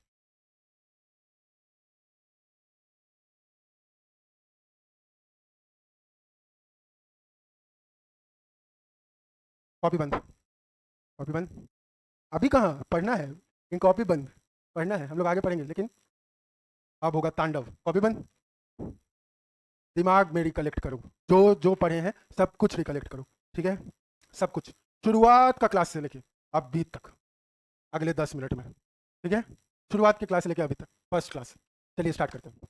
हम लोग पढ़ रहे थे पहले, बोले कि जो ऑर्गेनिज्म सिंगल सेल से बना उसको बोले यूनिसेलुलर ऑर्गेनिज्म, जो बहुत सारे सेल से बना उसको बोले मल्टीसेलुलर। सेल से बना टिश्यू, टिश्यू से बना ऑर्गन, ऑर्गन से बना ऑर्गन सिस्टम से बना ऑर्गेनिज्म। लेकिन इन सब में सबसे ज्यादा इंपॉर्टेंट था इंटरैक्शन। इंटरैक्शन जो कंपोनेंट था वो सबसे ज्यादा इंपॉर्टेंट था। तो ये इंटरैक्शन जो हो रहा है सर, ये इंटरैक्शन हो रहा है, इसके कारण हम लोग पढ़ते हैं कि ये क्या ऑर्गेनिजम्स को हम लोग बांट के पढ़े थे कि ऑर्गेनिजम्स को हम लोग बोलते हैं, जो मेन ऑर्गेनिजम्स होता है उसको 2 क्लास में बांट के पढ़े थे। एक को बोले थे मेटाजोन्स, एक को बोले थे यूमेटाजोन्स। मेटाजोन्स एनीमिलिया को बोले थे, उसी का क्लास था यूमेटाजोन्स, और उसी का क्लास था पैराजोन्स। पैराजोन्स में आ जा रहा था स्पॉन्जेस, और स्पॉन्जेस में था टिश्यू लेवल का ऑर्गेनाइजेशन तक, सेलुलर एग्रीगेशन था। उसके ऊपर जितना सारा क्लासेस है, Coelenterata, Ctenophora, Platyhelminthes, Aschelminthes, Annelida, Arthropoda, Mollusca, Echinodermata और कॉर्डेटा, हेमिकॉर्डेटा, कॉर्डेटा, इसके ऊपर टिश्यू लेवल के ऊपर ऑर्गेनाइजेशन शुरू हो गया था। अरे हाँ कि ना। उसके बाद हम लोग टिश्यू के बारे में इतना बात कर ली, तो टिश्यू के बारे में स्टार्ट किए कि टिश्यू को क्या बोलते हैं सर। टिश्यू एक स्ट्रक्चर है जिसमें कॉमन सेल्स होंगे जिनका ऑरिजिन सिमिलर होगा। हो सकता है उसके अंदर जो सेल्स हैं उनका सिमिलर फंक्शन हो, सिमिलर भी फंक्शन हो, लेकिन जो मेन कैरेक्टरिस्टिक फीचर है कि उनका ऑरिजिन सिमिलर होगा, प्लस उनका ऑरिजिन सिमिलर होगा और वही कोऑर्डिनेटेड फंक्शन करेंगे, और प्लस उनके बीच में इंटरसेलुलर मैट्रिक्स होगा, ठीक, इंटरसेलुलर मैट्रिक्स होगा। उसके बाद हम लोग टिश्यूज को 4 टाइप में बांटे। कौन कौन से टाइप में सर? सबसे पहले बोले एपिथेलियम टिश्यू, फिर बोले कनेक्टिव टिश्यू, फिर बोले मस्कुलर, फिर नर्वस। एपिथेलियल टिश्यू को हम लोग क्या बोले? तीनों टाइप का ऑरिजिन का, एक्टो, एंडो, मीजो। मस्कुलर को बोले सिम मीजो, फिर कनेक्टिव को मीजो, कुछ एक्सेप्शन, यही वाला एक्सेप्शन बोन वाला। और उसके बाद फाइनली जो हम लोग बात किए नर्वस टिश्यू वो कैसा था, एक्टोडर्मल। एपिथेलियल टिश्यू का काम क्या था, सिक्रीशन करना, एब्जॉर्प्शन करना, डिफ्यूजन करना, फिल्ट्रेशन करना और प्रोटेक्शन करना। कनेक्टिव टिश्यू का काम था different organs of the body को कनेक्ट करना। मस्कुलर टिश्यू का काम था बॉडी को एक प्रॉपर स्ट्रक्चर और शेप देना और प्रे को प्रेडिटर से बचने में मदद करना। और लास्ट में था नर्वस टिश्यू, इसके ऊपर चैप्टर पढ़ेंगे न्यूरल कंट्रोल एंड कोऑर्डिनेशन। फिर हम लोग बोले इतना टिश्यू, तो एक एक टिश्यू को उठा के पढ़े। सबसे पहले पढ़े एपिथेलियल टिश्यू। एपिथेलियल टिश्यू का जो एपिथेलियम टर्म था वो दिया था रूस करके एक साइंटिस्ट था। एपिथेलियम को हम लोग जब बात की तो इसका सेल्स बनाए, दो सेल्स होगा जिसमें लिटिल और लेस नेग्लिजिबल इंटरसेलुलर मैट्रिक्स होगा। ऐसा नहीं है कि नहीं होगा, लिटिल और लेस नेग्लिजिबल इंटरसेलुलर मैट्रिक्स होगा। उसके बाद बोले कि क्योंकि मैट्रिक्स कम है, मतलब उनके बीच में स्पेसेस कम है, तो स्पेसेस कम है तो क्या करेंगे कि जो नर्व का ब्लड वेसल्स का सप्लाई, कैपिलरीज का सप्लाई प्रॉपर नहीं हो पा रहा था, इसी के कारण उसको हम लोग बोले थे ए वैस्कुलर। लेकिन नर्व का सप्लाई हो रहा था, ए वैस्कुलर होने के बावजूद वहां पे नर्व सप्लाई था। अरे यस और नो। उसके बाद हम लोग बात की कि ये lies on underline connective tissue, connective tissue से निकला हुआ था ये नर्व्स। इन दोनों के बीच में जो लेयर था उसको हम लोग नाम दिए थे बेसमेंट मेम्ब्रेन। बेसमेंट मेम्ब्रेन का दो कंपोनेंट था, जो कनेक्टिव टिश्यू को फेस कर रहा था बेस में उसको बोले थे बेसल लैमिना, कनेक्टिव टिश्यू को एपिथेलियल को फेस कर रहा था तो बेसल लैमिना, कनेक्टिव को जो फेस कर रहा था उसको फाइब्रस लैमिना। बेसल लैमिना बना था ग्लाइकोप्रोटीन से। ग्लाइकोप्रोटीन में प्रोटीन ज्यादा कि कार्बोहाइड्रेट, प्रोटीन जो बाद में आता है वो ज्यादा। नीचे वाले फिर बोले फाइब्रस लैमिना। फाइब्रस लैमिना किससे बना हुआ था, एक माइकोपॉलीसेकेराइड मैट्रिक्स जिसका बना हुआ था, म्यूकोपॉलीसेकेराइड जिसका बोले थे हाइलुरोनिक एसिड से। और उसमें क्या था, उसमें कुछ फाइबर्स था, collagen fibre, elastic reticular fibres था। इसके बाद एपिथेलियल टिश्यू का एक टाइप पढ़े जिसमें हम लोग बोले कि अगर सिंगल लेयर ऑफ सेल से बना है तो बोले उसको simple epithelial tissue. Simple epithelial tissue का तीन टाइप पढ़े, simple squamous, simple cuboidal, simple columnar. Squamous क्या हुआ था, फ्लैट था, टाइल लाइक था, इसलिए इसको बोले थे पिगमेंट मेम्ब्रेन। लेकिन बाउंड्रीज कैसा था, इरेगुलर, इसलिए इसको बोले थे टेसिलेटेड एपिथेलियम। पूरे हमारे शरीर में डिफरेंट ऑर्गन्स में प्रेजेंट था, जैसे हम लोग बोले अंदर में एल्वियोलाई में प्रेजेंट है, लोअर लूप ऑफ हेनली का नीचे वाले पार्ट में प्रेजेंट है, ब्लड वेसल्स का अंदर वाला पार्ट में प्रेजेंट है एंडोथेलियम, कैविटीज वाले पार्ट में प्रेजेंट है मेसोथेलियम। अरे हाँ कि ना। उसके बाद हम लोग बात किए क्यूबॉइडल एपिथेलियम। क्यूबॉइडल एपिथेलियम को लोग जर्मिनेटिव एपिथेलियम बोलते हैं क्योंकि ये जो टेस्टिस और ओवरी है उसमें पाया जाता है। क्यूबॉइडल एपिथेलियम का रीजनरेशन का पावर बहुत ज्यादा था। क्यूबॉइडल एपिथेलियम कहाँ कहाँ प्रेजेंट था, एसिनी ऑफ सेल्स में, एसिनी ऑफ पैनक्रियास में। फिर आइस का कोराइड वाला रीजन में था, ठीक है, आइरिस और कोराइड वाला रीजन था, ट्यूबुलर रीजन था। जहाँ पे भी सिक्रीशन और एब्जॉर्प्शन वाला काम था वहाँ क्यूबॉइडल एपिथेलियम था। क्यूबॉइडल एपिथेलियम का फिर हम लोग दो मॉडिफिकेशन पढ़े। अगर माइक्रोविलाई प्रेजेंट है तो बोले उसको ब्रश बॉर्डर क्यूबॉइडल एपिथेलियम, अगर सीलिया प्रेजेंट है तो बोले उसको ciliated epithelium. Brush border cuboidal epithelium का काम क्या था कि वो सरफेस एरिया को 20 टाइम्स बढ़ा दे रहा था। कहाँ प्रेजेंट था, पीसीटी में, proximal convoluted tubule of nephron. और सीलिया वाला कहाँ प्रेजेंट था, कलेक्टिंग डक्ट में। फिर हम लोग बात किया अपना कॉलमनार एपिथेलियम के बारे में। इसमें क्या था, टॉल सेल्स था, सिलेंडर, लंबा टॉल सिलेंडर सेल्स था, और इसमें जो न्यूक्लियस था वो बेस पे था। अरे हाँ कि ना। उसके बाद हम लोग बात की इसका डिफरेंट मॉडिफिकेशंस के बारे में कि अगर इसकी जो फ्री सरफेस है, जो ऊपर का फ्री सरफेस है, उस पे अगर सीलिया प्रेजेंट है तो उसको बोलेंगे सीलिएटेड कॉलमनार एपिथेलियम। अगर स्टीरियो सीलिया प्रेजेंट है तो उसको बोलेंगे स्टीरियो सीलिएटेड कॉलमनार एपिथेलियम। तो सीलिया, स्टीरियो सीलिया और माइक्रोविलाई का फिर अंतर पढ़े कि जिसमें हम लोग पढ़े कि माइक्रोविलाई क्या है, 20 टाइम सरफेस एरिया को बढ़ा दे रहा है, उसमें प्लाज्मा मेम्ब्रेन ही ऐसे ऐसे करके अरेंज हो जा रहा है। लेकिन सीलिया को हम लोग बोले कि जो तुम्हारे शरीर में प्रेजेंट है उसको हम लोग दो नाम से बोले, काइनोसीलिया, स्टीरियोसीलिया। काइनोसीलिया को हम लोग बोले जो भी तुम्हारे शरीर में जो भी सीलिया प्रेजेंट है उसको बोले काइनोसीलिया। इसमें होता है एक्चुअली 9+2 का अरेंजमेंट, और स्टीरियोसीलिया को बोले हम लोग 9+0 का अरेंजमेंट।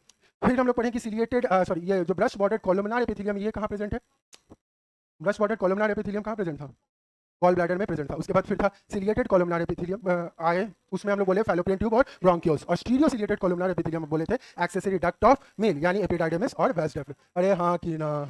उसके बाद हम लोग बात किए थे अपना ये कॉलमनार एपिथेलियम जब खत्म हो गया तो उसके बाद हम लोग बात की कि मल्टीपल लेयर में अगर अरेंज है 4 to 6 लेयर में तो उसको बोले कंपाउंड एपिथेलियम। कंपाउंड एपिथेलियम का हम लोग दो टाइप पढ़े, ट्रांजिशनल एपिथेलियम और स्ट्रैटिफाइड एपिथेलियम। ट्रांजिशनल एपिथेलियम को बोले यूरोथेलियम। यूरोथेलियम नाम से पता चल रहा है यूरिनरी सिस्टम में होगा, renal pelvis, ureter, urinary bladder, यानी ये पहले अनस्ट्रेच्ड होगा बाद में जाके स्ट्रेच हो जाएगा। अरे हाँ कि ना।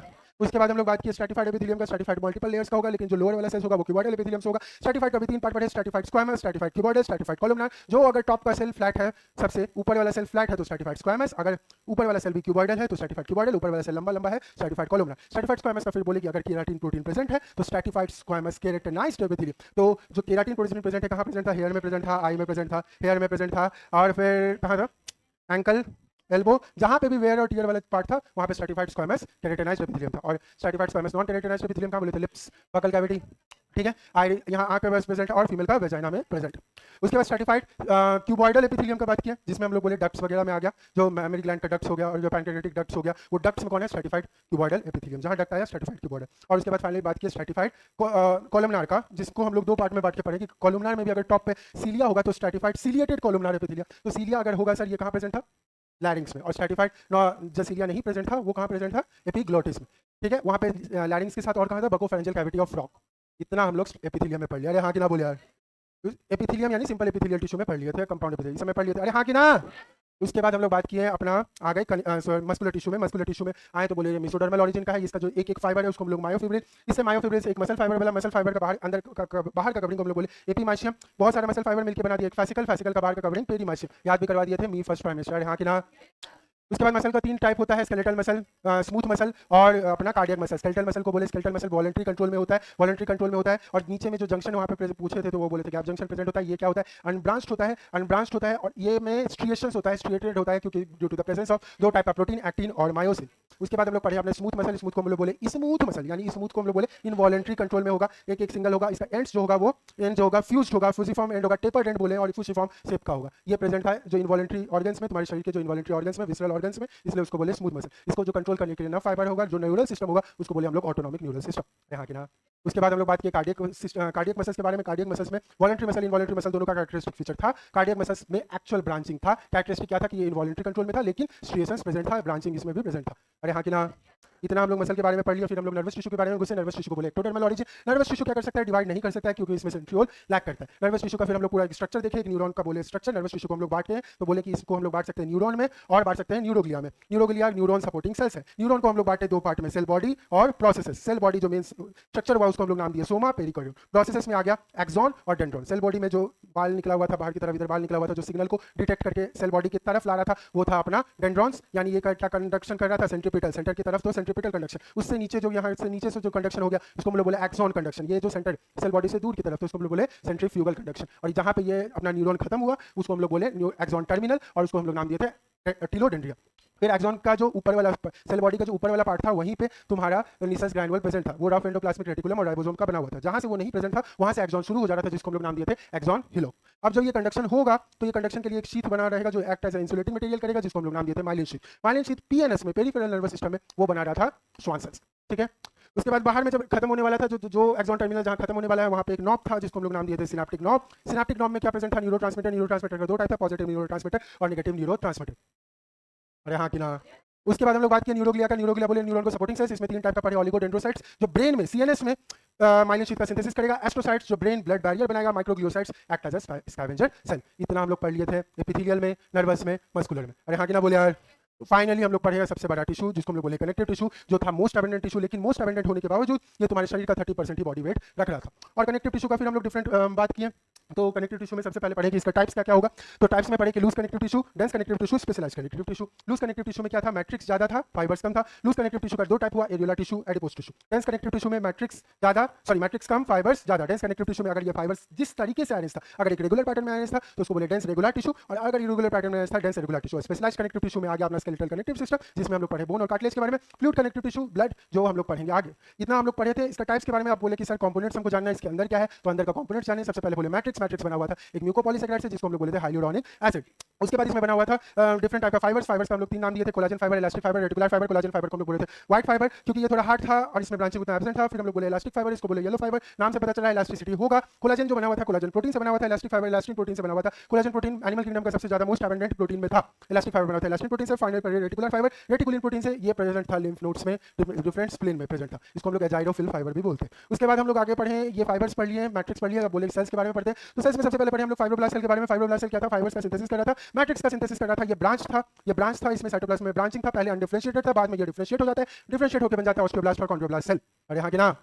उसके बाद हम लोग पढ़े मैक्रोफेज के बारे में। मैक्रोफेज को हम लोग बोलते हैं स्कैवेंजर सेल्स, और ये क्या करता है, जो dead unused cells of the body है उसको इनगल्फ कर लेता है, अपने शरीर के अंदर ले लेता है। फाइनली इसमें प्रेजेंट था इनगल्फ करने के लिए था लाइसोसोम्स। लाइसोसोम्स क्या कर रहा था, डिफरेंट टाइप का एंजाइम्स था, हाइड्रोलेज पेरोक्सिडेज एक्टिविटी कर रहा था। लाइसोसोम्स होने के कारण ये ग्रैनुलर दिख रहा था, लेकिन एक्चुअली है क्या, एक्चुअली था एक ग्रैनुलर। इतना हम लोग पढ़ लिए थे मैक्रोफेज के बारे में। मैक्रोफेज डिफरेंट ऑर्गन्स में डिफरेंट नाम से जाता है। लीवर में कफर सेल, लंग्स में डस्ट सेल, स्प्लीन में रेटिकुलर सेल्स और ब्रेन में माइक्रोग्लियोसाइट।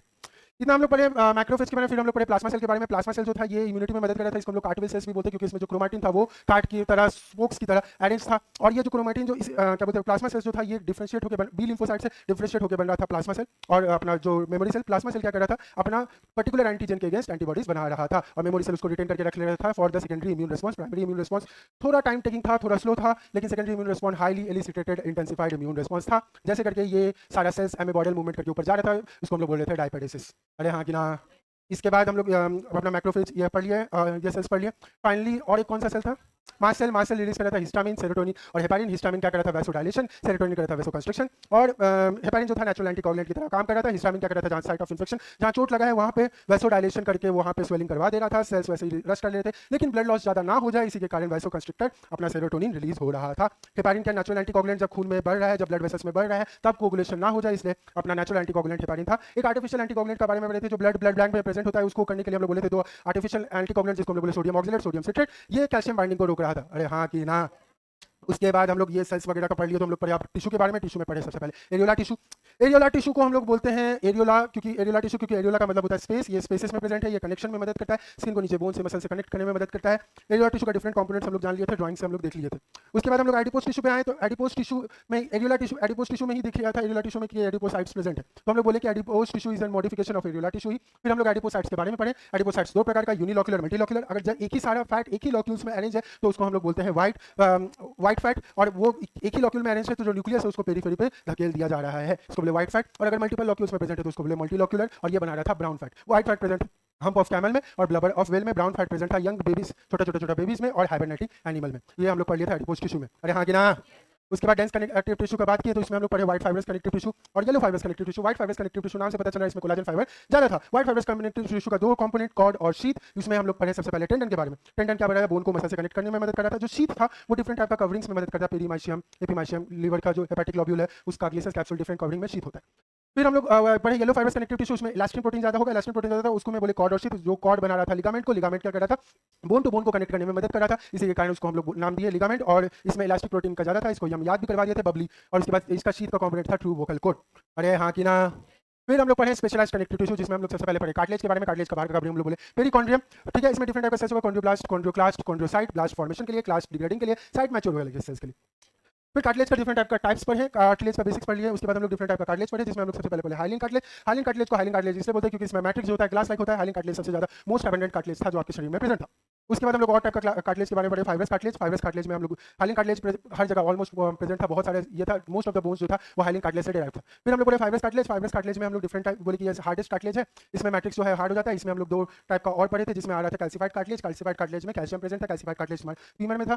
फाइब्रस कार्टिलेज का डिफरेंट एग्जांपल्स पढ़े थे, हाइलिन कार्टिलेज का डिफरेंट एग्जांपल्स पढ़े थे। फिर हम लोग आ गए अपने बोन में। बोन को हम लोग बोलते हैं स्टडी ऑफ बोन को बोलते हैं ऑस्टियोलॉजी। उसके बाद बोन फॉर्मिंग सेल्स को बोले ऑस्टियोब्लास्ट, बोन मैच्योर सेल्स को बोले ऑस्टियोसाइट, और बोन डिग्रेडिंग सेल्स को बोले ऑस्टियोक्लास्ट। इसमें पैराथॉर्मोन हार्मोन का एक्टिविटी और कैल्सिटोनिन एक्टिविटी के कारण ये चेंजेस ऑस्टियोक्लास्ट स्टिमुलेट होते रहता है। उसके बाद बोले कि बोन का मैट्रिक्स होगा हार्ड होगा, नॉन प्लायबल होगा। उसके बाद हम लोग बात किए कि स्ट्रक्चर ऑफ बोन्स वाले कि ये जो इसमें जो जिस टाइप का अरेंजमेंट है इसको हम लोग बोले लैमिनार सिस्टम, इसको बोले मैट्रिक्स। और जो ये है क्या है अपना कोलाजन फाइबर्स वगैरह है। हार्डेस्ट टिश्यू पूछेगा तो बोन मारिएगा, सॉफ्टेस्ट टिश्यू बोलेगा तो ब्लड मारिएगा, हार्डेस्ट सब्सटेंस बोला तो एनाबल मारिएगा, सॉफ्टेस्ट सब्सटेंस भी बोला तो ब्लड मारिएगा। उसके बाद internal structure of mammalian bone के बारे में पढ़ेंगे। इसका जो मैट्रिक्स है वो बना हुआ है ऑर्गेनिक इनऑर्गेनिक कंपोनेंट से। इनऑर्गेनिक कंपोनेंट में आ गया अपना कैल्शियम का सॉल्ट, जिसमें आ गया calcium phosphate, calcium carbonate. Calcium phosphate ज्यादा अमाउंट में 80% में, कैल्शियम कार्बोनेट 20% में। ऑर्गेनिक कंपोनेंट्स में आ गया प्रोटीन, जिसको नाम बोले ओसिन। ओसिन कुछ नहीं है, एक्यूमुलेशन ऑफ कोलाजन फाइबर्स के कारण होता है। उसके बाद हम लोग बात की अपना लैमिनार सिस्टम के बारे में। तो अरेंजमेंट जो ऑस्टियोसाइट का अलॉन्ग विद कोलाजन था उसको हम लोग बोले लैमिनार सिस्टम। लैमिनार सिस्टम में बहुत सारे टाइप्स होता है, हमको जानना है हेवर्सन के बारे में। हेवर्सन कैनाल और वॉकमैन्स कैनाल। वॉकमैन्स कैनाल होगा ट्रांसवर्स कैनाल, हेवर्सन कैनाल होगा लॉन्गिट्यूडिनल कैनाल। उसके बाद हम लोग एक मैमेलियन बोन के बारे में जाने, जिसमें ये पूरा मैमेलियन बोन है। इसका तीन region, epiphysis, metaphysis, diaphysis. Epiphysis को हम लोग बोले जहां पे आर्टिकुलेट करेगा, आर्टिकुलर कार्टिलेज, वहां पे हाइलिन का एग्जांपल हो गया। मेटाफाइसिस में रीजन ऑफ एलोंगेशन होगा। एपीफाइसिस में रेड बोन मैरो होगा, जो शाफ्ट हुआ जो लॉन्ग बोन होगा उसको बोले डायफाइसिस। इसमें येलो बोन मैरो है, येलो बोन मैरो है, ये yellow bone marrow red bone marrow में कन्वर्ट हो जाता है जैसे टाइम रिक्वायर्ड होता है, यानी कि यंग में 3 पार्ट होगा, एडल्ट में 2 पार्ट होगा। अरे सब याद हुआ, सब समझ आया, रिकलेक्ट किए सब कुछ? हाँ अरे बोल। ठीक, 2 पॉइंट बचा हुआ है। एक चीज़ है इसको बस लिख लीजिए, एक बार क्वेश्चन आया था इसलिए बता दे रहे हैं। एक बोन होता है जिसको हम लोग बोलते हैं cartilaginous bone, endochondral replacing bone. Cartilaginous bone को कार्टिलेजिनस बोन इसलिए बोलते हैं क्योंकि ये कार्टिलेज से बना रहता है। कौन सा कार्टिलेज से बना होगा? हाइलिन कार्टिलेज से। मैक्सिमम बोन्स जो तुम्हारे शरीर का है वो कार्टिलेजिनस बोन है। Maximum bones of our body cartilage में कन्वर्ट होना है तो कौन सा सेल होगा? कार्टिलेज को डिग्रेड करने वाला, बोन को बनाने वाला। कार्टिलेज को डिग्रेड करने वाला कौन सा? कॉन्ड्रियोक्लास्ट। और बोन को बनाने वाला कौन सा? ऑस्टियोब्लास्ट। तो कार्टिलेजिनस बोन्स जब फॉर्मेशन हो रहा है तो इसमें 2 सेल्स का एक्टिविटी होता है, कॉन्ड्रियोब्लास्ट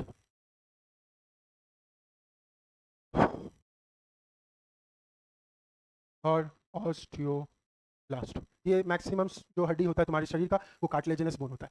अगर तुम्हारा हड्डी सब मेम्ब्रेन से डेराइव्ड हो, यानी ये मेम्ब्रेनस बोन बोलते हैं, इसको हम लोग डर्मल बोन भी बोलते हैं, इसको इन्वेस्टिंग बोन भी बोलते हैं। इसलिए बोलते हैं क्योंकि इसमें जो हड्डी होता है वो बनता है बाय ऑसिफिकेशन ऑफ डर्मिस।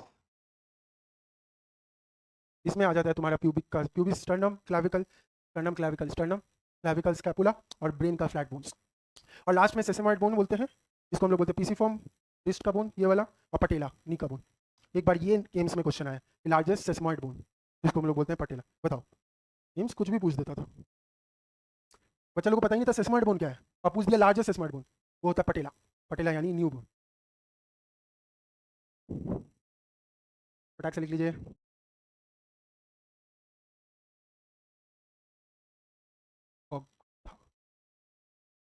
अच्छा, एक चीज़ और जानना है आपको, यहीं पे लिख दे रहे हैं हम। एक चीज़ और, सर ये चीज़ कहाँ, देखो एक ना किताब आता है जिसको बोलते हैं हम लोग बायोलॉजी, तो सिर्फ एनसीईआरटी है, एनसीईआरटी है सिर्फ।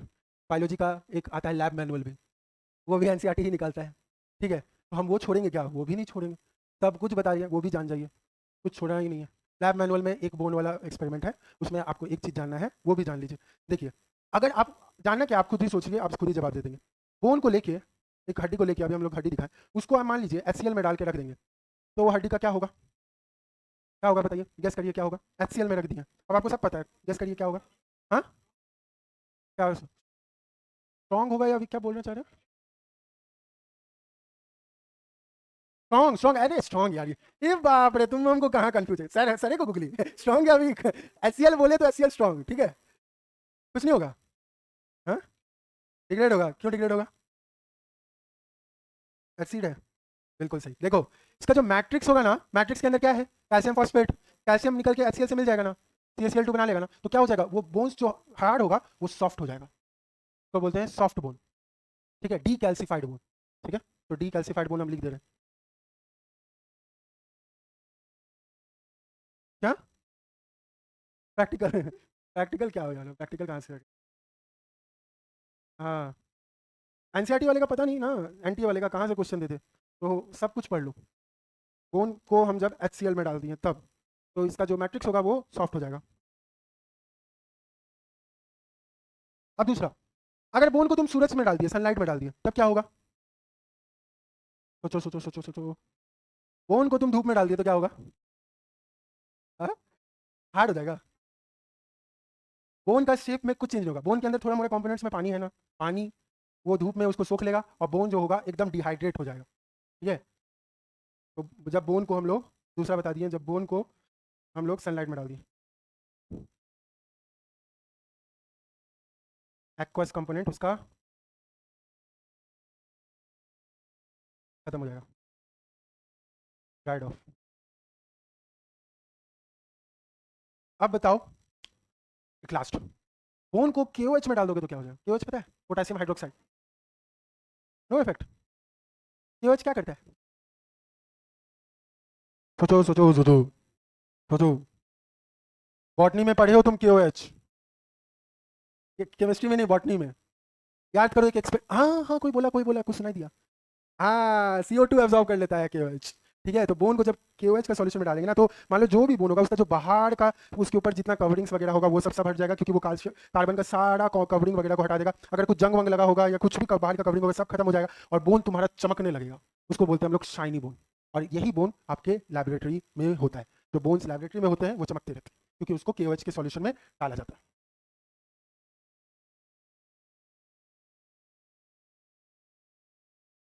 KOH, बस। अब तुम कोई भी मॉड्यूल बनाओ, कोई भी टेस्ट सीरीज बनाओ, कुछ भी बनाओ, इससे बाहर आएगा ही नहीं। सब कुछ बचा ही नहीं है तो आएगा क्या? सब तो बता दिए। ठीक है, अभी हम लोग हिस्टोलॉजी खत्म कर लिए हैं। क्यों, कनेक्टिव टिश्यू खत्म हो गया ना, और इसके साथ हमारा हिस्टोलॉजी यानी टिश्यू का चैप्टर पूरा का पूरा कंटेंट खत्म हो चुका है। ठीक है, तो आई होप आपको ये लेक्चर सीरीज, ये पूरा सीरीज आपको अच्छा लगा हो।